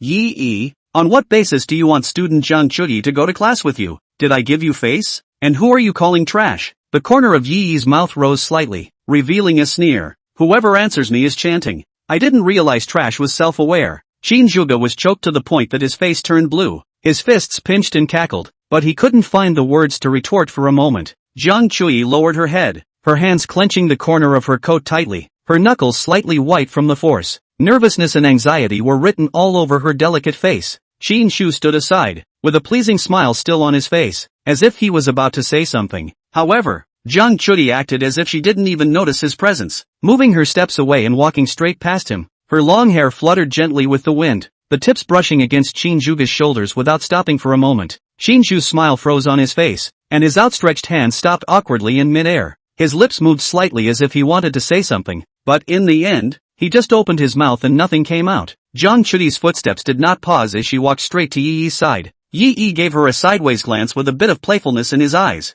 Jiang Chuyi seemed to feel his gaze. Her head hung even lower, almost buried into her chest. Her fingers were unconsciously twisted together, her fingertips trembling slightly as if trying to hide her inner panic. Qin Zhuge was filled with doubts, his mind full of question marks. What's going on? Wasn't Jiang Chuyi just now on a collision course with Yi? How come all of a sudden you're turning enemies into friends? And, Jiang Chuyi has never been kind to boys, but today in front of Yi, how come she is so obedient? Goddess, what's wrong with you? Taken over? Or were they kidnapped? If you've been kidnapped, just blink. Just as puzzled by the scene in front of her as Qin Zhu was, there was also Lin Coco. As a fellow classmate, Lin Coco knew too well how high and cold Jiang Chuyi usually was. In the face of the boy's passionate pursuit, Jiang Chuyi always politely shook her head and refused with a smile, and that cold as ice attitude made everyone feel difficult to approach. But how is her attitude toward Yi completely different today? She can't be looking at Yi, can she? Lin Coco was a bit tasty in her heart. He himself had just broken up with Yi yesterday, and in the blink of an eye Yi was accompanied by two beautiful women today. She clenched her fists, feeling bad, as if she was the one who had been dumped. Coco, let's go too. Zhou Boheo noticed the slight change in Lin Coco's expression and hurriedly grabbed her hand, turned around and left this place of wrongdoing. It wasn't until the two of them walked out some distance away that Qin Zhuan reacted and hurriedly shouted, "Old Zhou, you guys wait for me." Seeing the few people walking away, Yi looked apologetically at Xiaoyu. "Yui, I'm sorry to have gotten you involved. Don't take what they just said to heart." Xiaoyu shook her head obediently, the ponytail behind her head following. "Senpai, I'm fine, the cleaner the better. Anyway, we haven't done anything wrong. We're not afraid of ghosts knocking on our door." After she said that, she even spat out her tongue and made a cute face mischievously. "Senior, then I'll go back to the dormitory first. I also have a class later. I have to go back to get my books." Xiaoyu smiled sweetly and bounced away. Yi and Jiang Chuyi walked all the way to the bottom of the teaching building without words. Climb up to the third floor, where the classroom for today's lesson is located. Seeing that Yi was about to push open the door of the stairwell and walk out, Jiang Chuyi suddenly reached out and tugged on his coat corner, her voice carrying a hint of trembling. Wait. Yi's footsteps lurched and he turned back, looking at her with a smile. After holding it all the way, you finally couldn't resist? Jiang Chuyi's small face reddened, and her voice was so low that it was almost inaudible. Those videos, can you not tell the teacher? Jiang Chuyi has had strict tutelage since she was young, and her grades have been excellent from elementary school to high school. But when she went to college, she realized that her proud grades had fallen to the middle of the class. There is naturally no shortage of people with strong learning abilities who can enter Bincheng University. Compared to them, Jiang Chudi felt frustrated for the first time, but her parents were very demanding, and middle-of-the-class grades just didn't do it for them. So, after much thought, Jiang Chudi decided to take the risk. Liberal arts majors, the key books for the exams are in the books. It is not difficult to achieve a high score by simply typing up a cheat sheet and bringing it into the exam room. But Jiang Chui never thought that she had been photographed by Yi every time she cheated on an exam from the beginning of her freshman year until now. Although she hadn't figured out exactly what means Yi had used to capture the video from that angle, the facts were right in front of her and she couldn't afford to question them. Once this video was seen by a teacher, parents will definitely be notified. When she thought of her parents' angry and disappointed eyes, Jiang Chui's heart tightened for no reason. She must find a way to beg Yi. These videos must not be known by others. Yi, I beg you. If the teacher knows, I'll be finished. Jiang Chui's eyes reddened with anxiety, and her voice carried a sobbing tone. Yi waved his hand. His tone relaxed. I wasn't going to make this video public either. But well, he raised an eyebrow and deliberately trailed off. I can't say what I'll do if you piss me off again before graduation. Hearing Yi loosen up, Jiang Chui nodded her head repeatedly, as if she had grabbed a life-saving straw. I will never make you angry. Today was all my fault. I promise it won't happen again. As Jiang Chui's words fell, the system's mechanical beep sounded punctually in Yi's mind. It is detected that the host has completed the current Heart's Desire mission. Congratulations to the host for receiving a reward of $100,000. The system has automatically bound the wish quest object. Click here to view the bound object information. Yi's mind moved, and an information panel appeared in front of him. Name Chudi Jiang, age, 21, height, 166 centimeters, weight, 52 kilograms, bust, C, face value, 8 points, current emotional status, single, current strategy progress, 7%. Yi's eyes unconsciously flicked to Jiang Chui's front. Usually Jiang Chui wore looser clothes. Yi did not expect that the class flower's body was actually so material as well. You, do yourself a favor and just delete the video. Jiang Chui grabbed Yi's wrist in a petulant manner and gently shook it, like a little girl who was pampering her boyfriend. The soft touch coming from his wrist made Yi feel a dark pleasure in his heart. I didn't realize that the high cold class flower had this side. I thought she was an ice cube face and couldn't be pampered at all. Deleting the video is fine. Yi Dong gave a pause and deliberately sold the story. But not now. Tell you what, you promise me 3 things, and when it's all done, I'll delete these videos. Jiang Chui's eyes lit up, but then as if she thought of something, she hesitantly took half a step backward, a hint of caution in her voice. What do you want? Chapter 17, The First Kiss. Yi smiled gently and withdrew a small step backward. Don't worry, I won't ask anything too much of you. I'm a good guy. Jiang Chui furrowed her eyebrows slightly and secretly poo-pooed it in her heart. I thought, you're the only one who's okay? Threatening people with a video like this doesn't seem like something a good person could do in any way. But now Yi was the knife and she was the fish. It would just have to be whatever Yi said it would be. Jiang Chui pondered. If Yi really made any excessive demands on her, like being boyfriend and girlfriend with her or something, then she'll just say no. The big deal is to let Yi tell the teacher about her cheating. The big deal is that you don't want the image of a good student that you've created over the years. Thinking of this, Jiang Chui's heart was slightly more solid. And at this moment, in Yi's perspective, another wish bar surfaced on Jiang Chui's head. I hope Yi won't ask too much of me. The wish is very subtle. Don't go too far. Meaning it's still acceptable if it's a little over the top. In that case, Yi hemmed and hawed. Tell you what, why don't you give me a kiss on the side of my face? Yi pointed a finger at his cheek. Jiang Chui's eyes widened, her hand unconsciously squeezing the corner of her coat. Kiss? Yi, can you change your request? For so many years, as the recognized high cool class flower, as well as the 5th-ranked high-value goddess on the school flower evening, Jiang Chui never lacked suitors around her, but she didn't even bother to look at them. Good family background, pretty face, these are her capital. In her life plan, she had to meet a man who was good enough to move her to want a relationship. None of those rabble-rousers will ever get their hands on her feelings. So until now, Jiang Chui had never even held a boy's hand, not to mention something like a kiss. This scale was already a bit hard to accept for Jiang Chui, although Yi was quite good-looking and quite tall. But, ugh, no, what a thought. Why does it feel as if he's already planning to agree to Yi's request? Thinking of this, Jiang Chui's cheeks couldn't help but redden a few points. Yichi, please. Jiang Chui, who had returned to her senses, looked at Yi with supplication in her eyes. Pampering is a beautiful woman's most effective weapon. She was sure that no boy could stand up to her pouting as the class president, but as a straight man of steel, Yi naturally wouldn't be moved by it. Jiang Chui, think it over. Yi called Jiang Chui's full name. Jiang Chui's expression flinched, and her heart unconsciously became nervous. I asked you to promise me 3 things. This first one is so simple you won't even do it. And how do you expect me to believe in your sincerity? After a pause,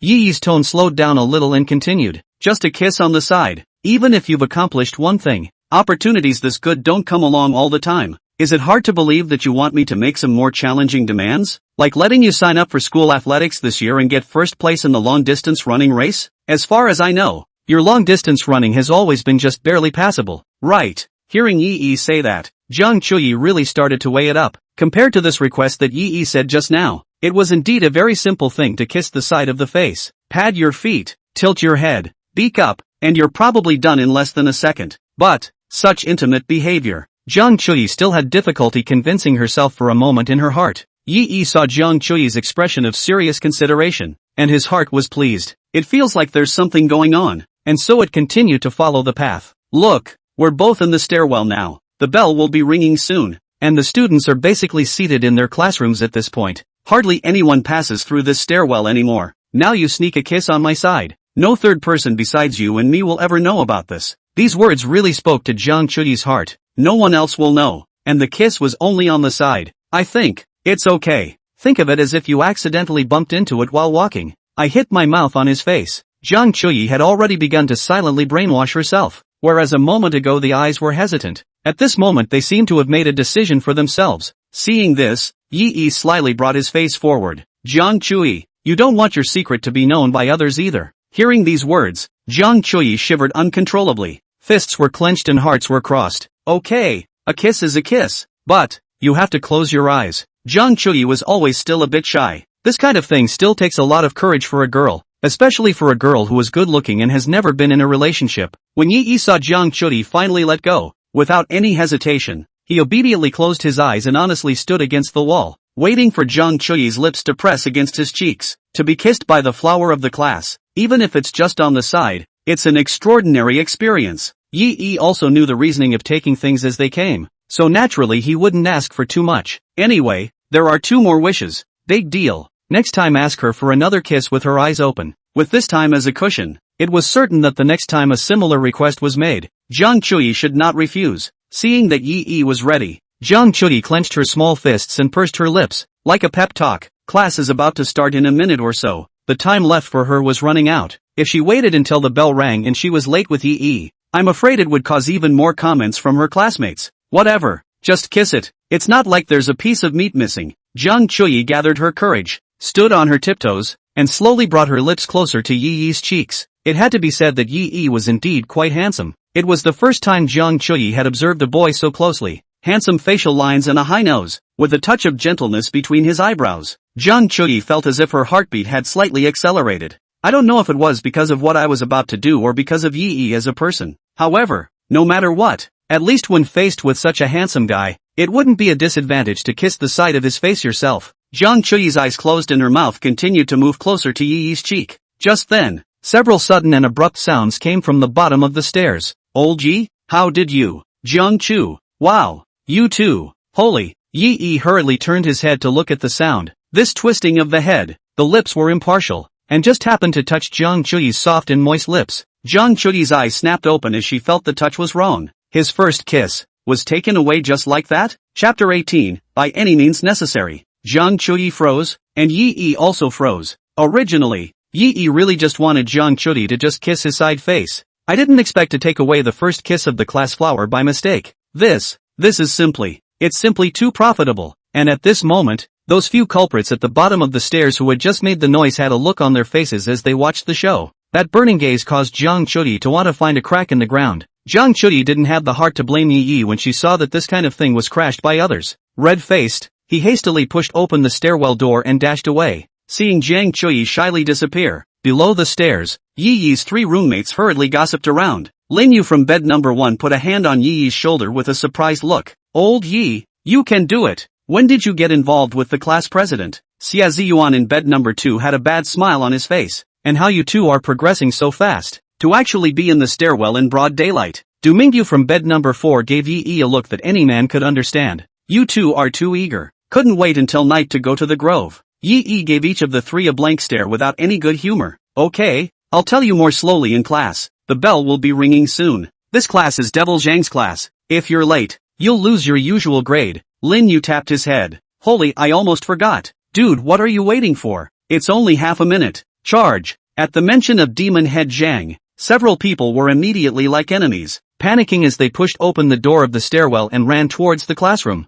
The regular grade is 40% of the total final grade. It is very difficult to pass the final if you get too many demerits on your regular grade. Just after a few people rushed out of the stairwell, a forlorn figure came down the upper stairwell. Qinzhuan looked in the direction Yi left with complicated eyes. He was in the stairwell just now, too, but above Yi and their lair. Today was disliked by Zhang Chuyi for no reason at all. Qin Zhu was a little depressed in his heart, and was supposed to smoke a cigarette in the stairwell to calm down, but he didn't expect to just hear the sound of Yi and Zhang Chuyi's conversation coming from the lower stairwell. The conversation between the two was clearly heard by Qin Zhu. Originally, Qinzhuan wanted to go forward and stop it, but thinking about what Zhang Chuyi had just said to herself in the parking lot. Yeah, who is he? A lickspittle, to meddle in the affairs of his goddess. He's nothing but a lickspittle. It's not like it's a boyfriend, who is in a position to care about her. Everything he did to her was probably just a nuisance to her. If she rushed up now, Zhang Chuyi would definitely get angry again. Right.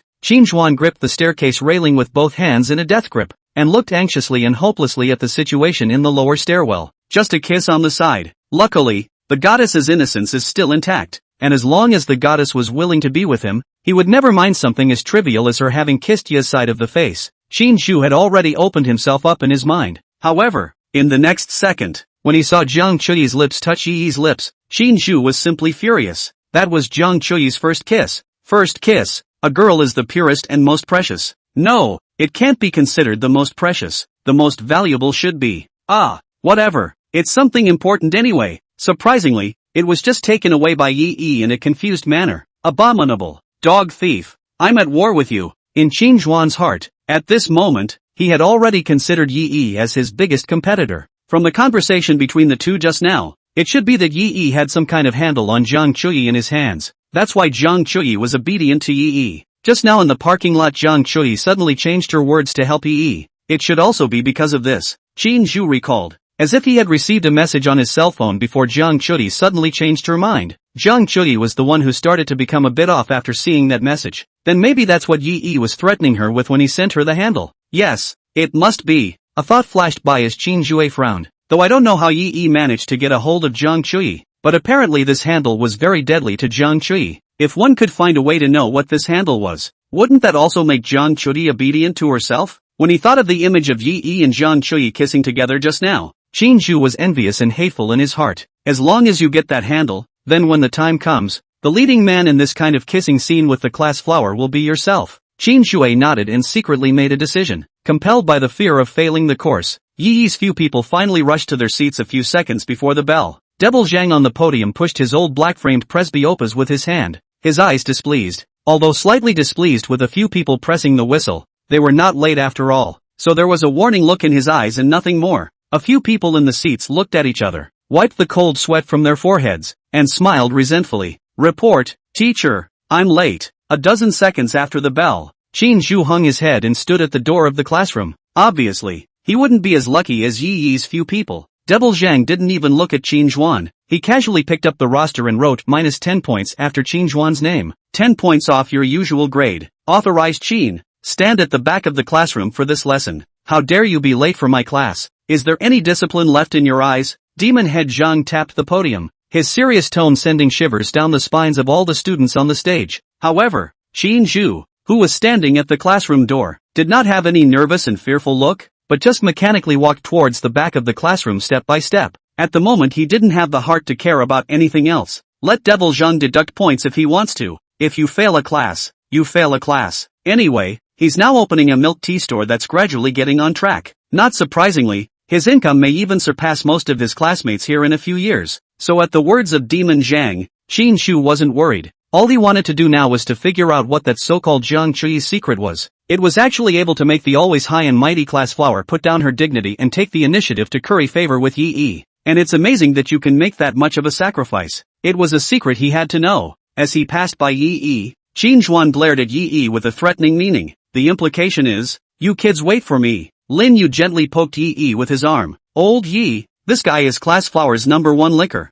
You've picked up the class flower, and I'm afraid this guy's going to think of you as an imaginary enemy. Xia Ziyuan blocked his mouth with his hand and whispered, don't worry about that much first. Just to Qin Zhuan, are we old Yi still afraid of him? Du Mingyu nodded along. Yes, old Yi, you'd better tell us what's going on between you and Zhang Chuyi. Chapter 19, Pretending. Lin Yu came close to Yi and lowered his voice. Old Yi, we've all heard about Lin Coco and Zhou Boheo from the next class. You didn't come home all night last night. You had us worried. I'm afraid you won't be able to think about it because of your loss. Du Mingyu sighed and agreed. Yeah, we know how hard it must be for you. I was going to call you last night, but Shay wouldn't let me. He said you should want to be alone. Xia Ziyuan also leaned over and patted Yi's shoulder, laughing. You two are just fiddling. I told you nothing would happen to our old Yi. By the way, Lao Yi, you didn't go back to the dormitory last night. It won't be with Zhang Chuyi. Yi hurriedly glared at a few people and interrupted. Don't speculate. Zhang Chuyi and I, that's a clean and ordinary classmate relationship. Lin Yu rolled his eyes and teased.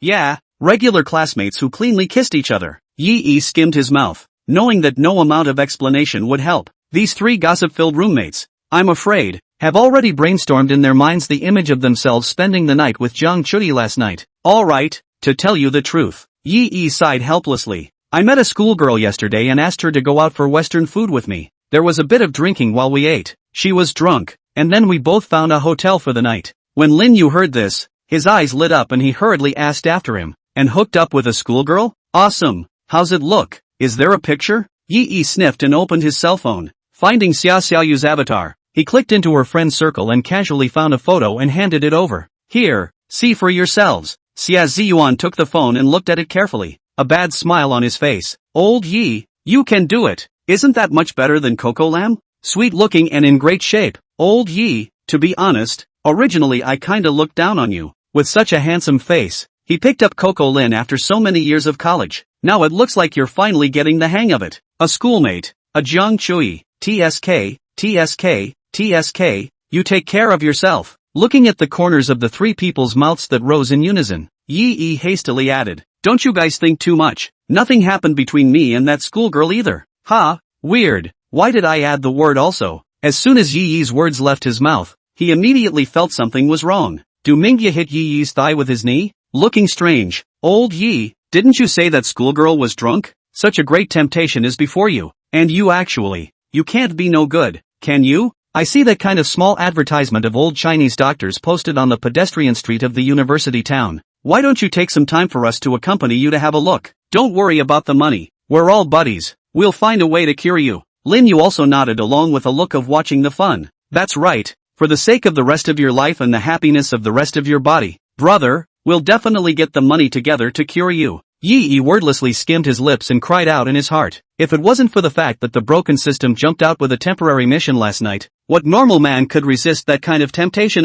Roll on, roll on. Yi rolled his eyes at the three of them and explained in a good-natured manner. Old man is a good man. Doesn't do that kind of thing to take advantage of people. Du Mingyu continued to pursue the question. Come on, cut the act. Forget it if you don't want to talk about it. Then let's just pretend that nothing happened between you and that schoolgirl. After Yi heard this, his heart became even more stifled. How can you now sound like you've done everything but are dead set against it when you've clearly done nothing? Xia Ziyuan sneaked a glance up at Demon Head Zhang on the podium, confirming that he hadn't noticed the several people mingling before continuing. Old Yi, so what's going on with you and Zhang Chuyi? You two have your mouths pressed together. This is what we saw with our own eyes. You can't rely on this. Yi rubbed his nose and subconsciously glanced in Zhang Chuyi's direction. Zhang Chuyi was currently holding a pen, carefully memorizing what Devil Zhang had written on the blackboard. Sensing that someone was looking at her, Zhang Chuyi's line of sight turned to the side and back, right into Yi's eyes. When she thought of the scene that had just occurred in the stairwell, Zhang Chuyi's face instantly burned scarlet. Note-taking became messy. One didn't grip it tightly, and the pen in his hand actually slipped to the ground. She hurriedly looked down to pick it up, and when she did, she couldn't keep still enough to take notes. All I could think about was the image of when my lips had just met. Even that soft touch lingered in his mind. Lin Yu followed Yi's eyes and saw Zhang Chuyi's reaction and couldn't help but exclaim in a low voice. Holy, you two are openly flirting with your eyes in class. Old Yi, you've gone too far. What are you going to make us singles do? Teach us how you coached the high-flying class flower. You start a class and were absolutely serious about learning. Du Mingyu weakly raised his hand and whispered, that, you two are singles. I'm not. I'm about to have a girlfriend. Xia Ziyuan sighed lightly and shook his head. You're not even close to being 8. That girl just agreed to hang out with you. Wait until you kiss someone else on the mouth like old G. Then say you're not a single dog. Lin Yu interrupted the two and gave a wink. Okay, you two don't interrupt. Old Yi, you haven't said anything about you and Zhang Chuyi. If there's any secret to chasing girls you can't hide it from your brothers. Yi withdrew his eyes, sat up straight, and said in a serious manner, can't help it. I'm charming. It's only human for the class flower to look at me. The tone was bland and forced. Cut. Asterisk.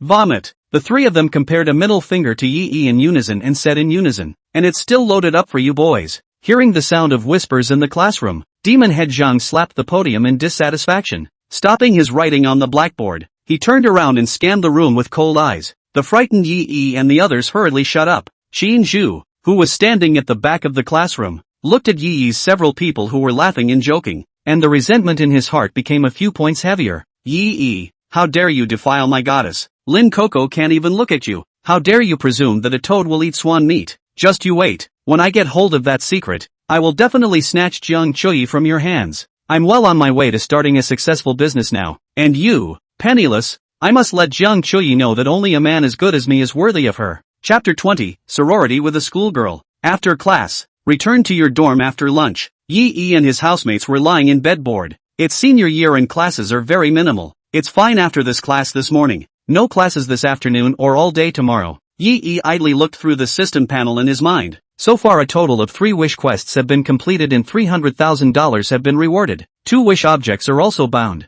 Xia Xiaoyu's current strategy progress is 99.99%. Zhang Chuyi's current strategy progress is 10.43%. Yi Bian thought that after mistakenly kissing Zhang Chuyi, maybe Zhang Chuyi's raid progress was going to drop to 0%. After all, she usually looked like an iceberg beauty. No boy dared to be blasphemous to her, but he didn't expect that after he touched his lips with her, the progress of this high-cooled class flower's strategy had even risen. It seems there are times when you can't be too deliberate about keeping a gentleman's distance from a girl. It's hard to impress a girl when you're too much of a gentleman. It's all about testing a girl's bottom line over and over again and breaking that bottom line so that you can get inside her head. Ding! It is detected that the host has bound a Binchang University flower, triggering a hidden mission. A hidden mission? Yi was a bit curious. Anyone who has played the game knows that the rewards given by hidden quests are usually very generous. Hidden quest: bind the Binchang University school flower to evening the top 5 school flowers and increase their raid progress to 70% or more. Mission reward: rewarding Pilot Capital with 100% equity. Yi instantly brightened up. Pilot Capital, the name is not unfamiliar. It's an investment company that is as good as it gets. All walks of life have their investments. Even Hamachi University has an investment from Pilot Capital. In Yi's impression, the business plan of the milk tea store that was favored by the school leaders before Qingzhuan was the business startup capital allocated by Pilot Capital. And now, as long as the progress of the 5 schoolgirls' raids was raised to over 70%, one would become the chairman of Pilot Capital? And it's also the chairman of the board who owns 100% of the shares. Nowadays, there is so much pressure on employment, and other students are very anxious as they face competition to find a job after graduation. But himself, now as long as peacefully and beautiful schoolgirls talk about love, can easily become the chairman of a well-known investment company. This is too good to be true. But, Yi turned his thoughts to a new problem. Generally the better the girl the harder it is to raid. Even if one can see the girl's wishes now, but just by helping a girl fulfill her wish, it doesn't necessarily mean that you can raise the girl's raid progress to more than 70%. What if those girls treat him like an ingrate? Just like Lin Coco. After all, the motto of many girls these days is I accept your kindness, but that doesn't mean I accept you as a person. Yi frowned,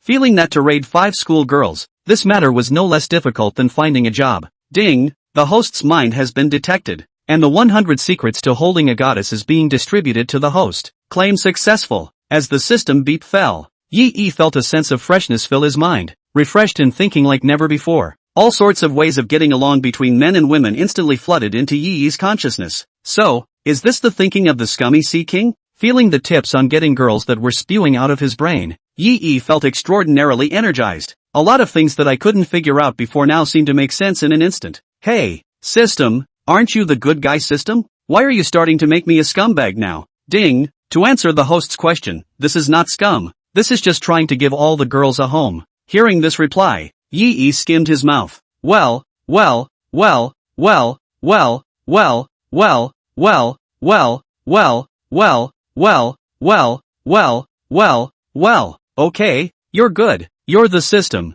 You call the shots. Old Yi, what are you laughing at? Xia Ziyuan saw Yi lying on the bed giggling and asked curiously. Lin Yu looked up in Yi's direction, then continued to bury his head in his cell phone game with a calm face. Old Xie, you don't understand this, do you? Old Yi must be chatting with the class flower or that elementary school girl. Men in love are like that. Can't you see that old Du also holds a cell phone and giggles every day? Hearing Lin Yu say this, Xia Ziyuan subconsciously looked in Du Mingyu's direction. As expected, Du Mingyu also hugged his cell phone and typed rapidly, smiling all over his face. Ugh, the sour stench of love. Xia Ziyuan shook his head and silently clicked into the mobile game. Old Lin, it's still a single dogs with the same disease. We can only rely on games to pass the time. Look at them both one by one. Their hearts have flown out of their mouths. Promise me you'll never fall in love. If you fall in love, I won't have anyone to talk to in this dorm. Lin Yu didn't even lift his head and said lazily. Don't worry, woman. It only affects how fast I can draw my sword. At this time,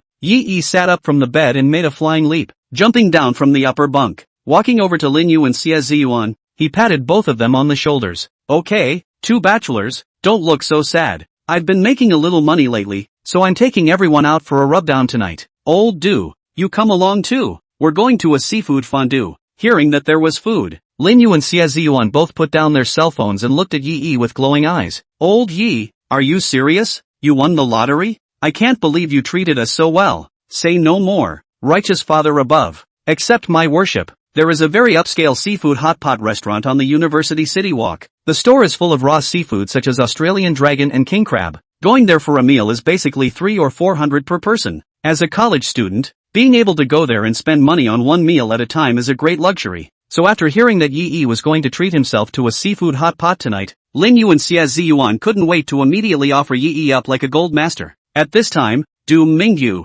however, embarrassedly poked his head out from the upper bunk and looked at the excited few. Sorry, why don't I just skip it? I made a date with Jing yesterday, and tonight I'm going to eat Japanese food alone with her. Yi waved his hand. It's fine, just yell at her to come along. Just in time for us to meet your girlfriend too. Du Mingyu looked embarrassed. My relationship with her. It's not confirmed yet, just friends for now. She doesn't know you guys very well either. I'm afraid that if I call her, she wouldn't be able to let go. Why don't we forget about it and just the three of you go eat tonight? Xia Ziyuan slapped his thigh as if he had thought of a brilliant idea. Old Du, you're stupid. If I'm afraid she won't be able to let go when she sees us, why don't you just call her roommate too? Let's have a bonding session between the two dorms. Maybe if everyone helps set things up, you two will make it tonight. Hearing that he was going to associate with the girls' dormitory, Lin Yu's eyes, who had just mouthed that he didn't want to find a girlfriend, also flamed up. Yeah, old duh, sorority. Fellowship is good. This friendship has to be linked. And I heard that Jiang Yilan, who is ranked 4th in our school flower list, is your girlfriend's roommate,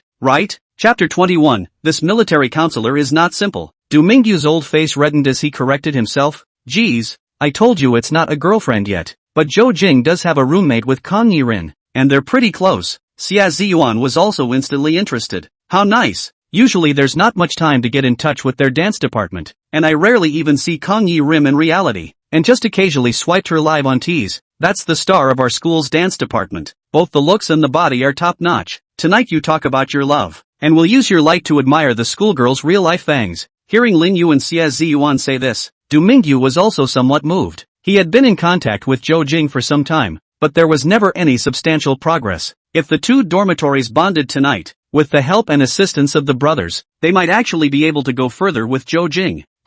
That's not impossible. It's just that tonight is Old Yi's treat, so it's better to listen to Old Yi if you want to associate. Yi nodded decisively. He was worried about how to find a chance to approach the 4 remaining schoolgirls. Now well, one just happened to be delivered to my door. How could Yi miss such a good opportunity? No problem, Old Du. You send a message to your Jing right now and ask her and her roommate to have dinner tonight. It's at that DUS seafood hot pot on University Walk. Getting Yi's approval, Du Mingyu hurriedly sent a message to Zhou Jing. Jing, are you there? There's been a change of plans tonight. We're not going to the Japanese restaurant. Is it okay if we go to another one? Meanwhile, in the girls' dormitory, Zhou Jing's cell phone vibrated. Opening her cell phone and seeing the message, Zhou Jing was thinking about how to reply. At this time, Kang Yi-rin, who was putting on makeup and preparing to start the live broadcast, came over. Let's see. What did that little boyfriend of yours say to you again? Jo Jing sniffed and immediately extended her cell phone to Jang Yilin. Kang Yi-rin is the recognized love warlord of their dormitory, knows exactly what it takes to hold a boy's little heart. Anyway,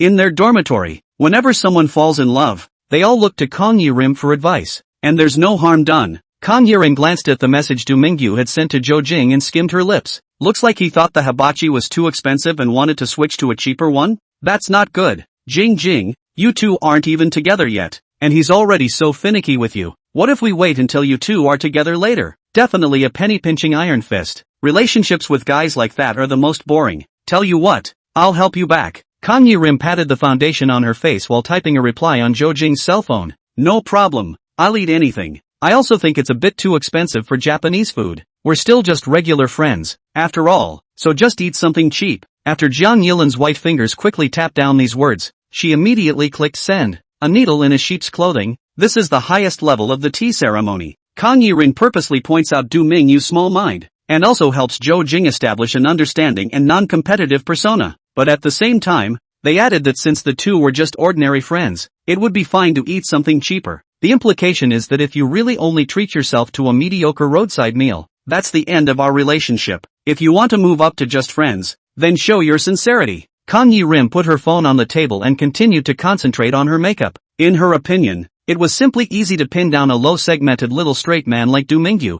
As soon as the other person saw these messages, they must have apologized profusely and changed their story to say they were still going to Japanese food tonight. As expected, on the boys' side of the dormitory, Du Mingyu was visibly flustered when he saw the message. Shizuku seems a bit upset. She was quite happy yesterday when I said I treat her to Japanese food. Why does it seem like the message she just sent? There seems to be an inexplicable sense of detachment. Du Mingyu held up his cell phone and looked at his three housemates for help. Lin Yu and Xia Ziyuan hurriedly shook their heads. Don't ask us. We're both single and don't know anything about how to coax a girl. Old Yi, why don't you help old Du with a trick? You can even take care of that ice cube Jiang Chui, so you must be able to handle this little matter. Yi took Du Mingyu's cell phone and took a few cursory glances at the two's previous chats. These words that Jo Jing had just sent over. Her style of speaking was clearly very different from before. It is absolutely impossible for a person to change their style of speaking so much in a short period of time. Needless to say, there must be a military advisor behind this. After receiving the system's gift of 100 secrets to holding a goddess, Yi looked at these things as if they were open book exams. The corner of Yi's mouth lifted slightly. Lao Du,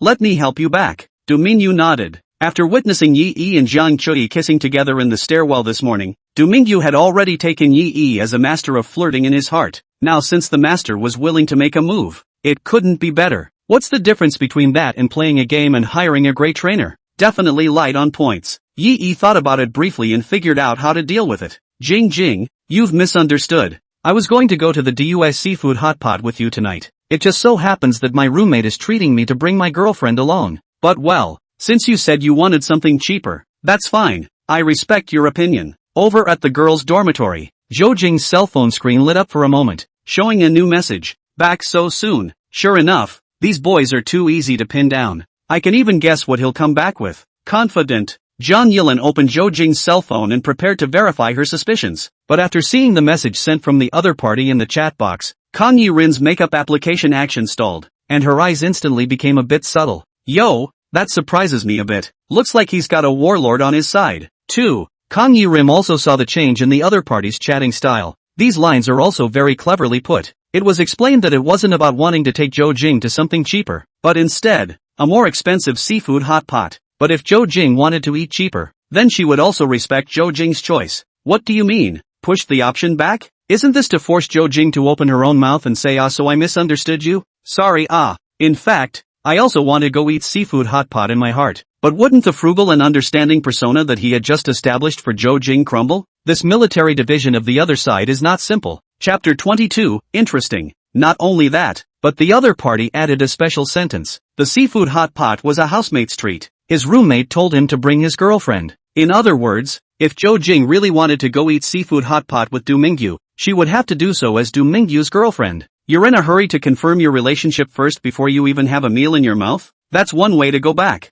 Masters. In just a few words, it made Jiang Yilin smell the strong smell of gunpowder. Of course, This flameout was not visible to the two naive parties. It was an exchange of words between two military advisors across a cell phone. Interesting. Kang Yi-rim's desire to win came up instantly. Compare the tea ceremony, right? Compare the segment, right? Do you really think I'm a school beauty? Kang Yi-rim took her cell phone and her fingertips tapped the screen quickly. Did you tell your roommate that I'm your girlfriend? Shy face. Then if I don't go, won't you get off on it? Snickering emoji. Okay, I'll do you a favor. Mischievous expression. It's just that I don't know any of your housemates very well, so would it really be appropriate for me to go? Will it interfere with your normal party? Seeing the moves, Jang Yilan's tea skills are indeed perfected. I didn't admit to being boyfriend and girlfriend with you. I'm just afraid you'll be embarrassed in front of your housemates, so I'm helping you out. And it's not that I had to go to a seafood fondue. Rather, it's to preserve your face so that you can put on a good show in front of your housemates and show off. In 2 short sentences, Kang Yi-rim pushed back the ball kicked by her opponent again.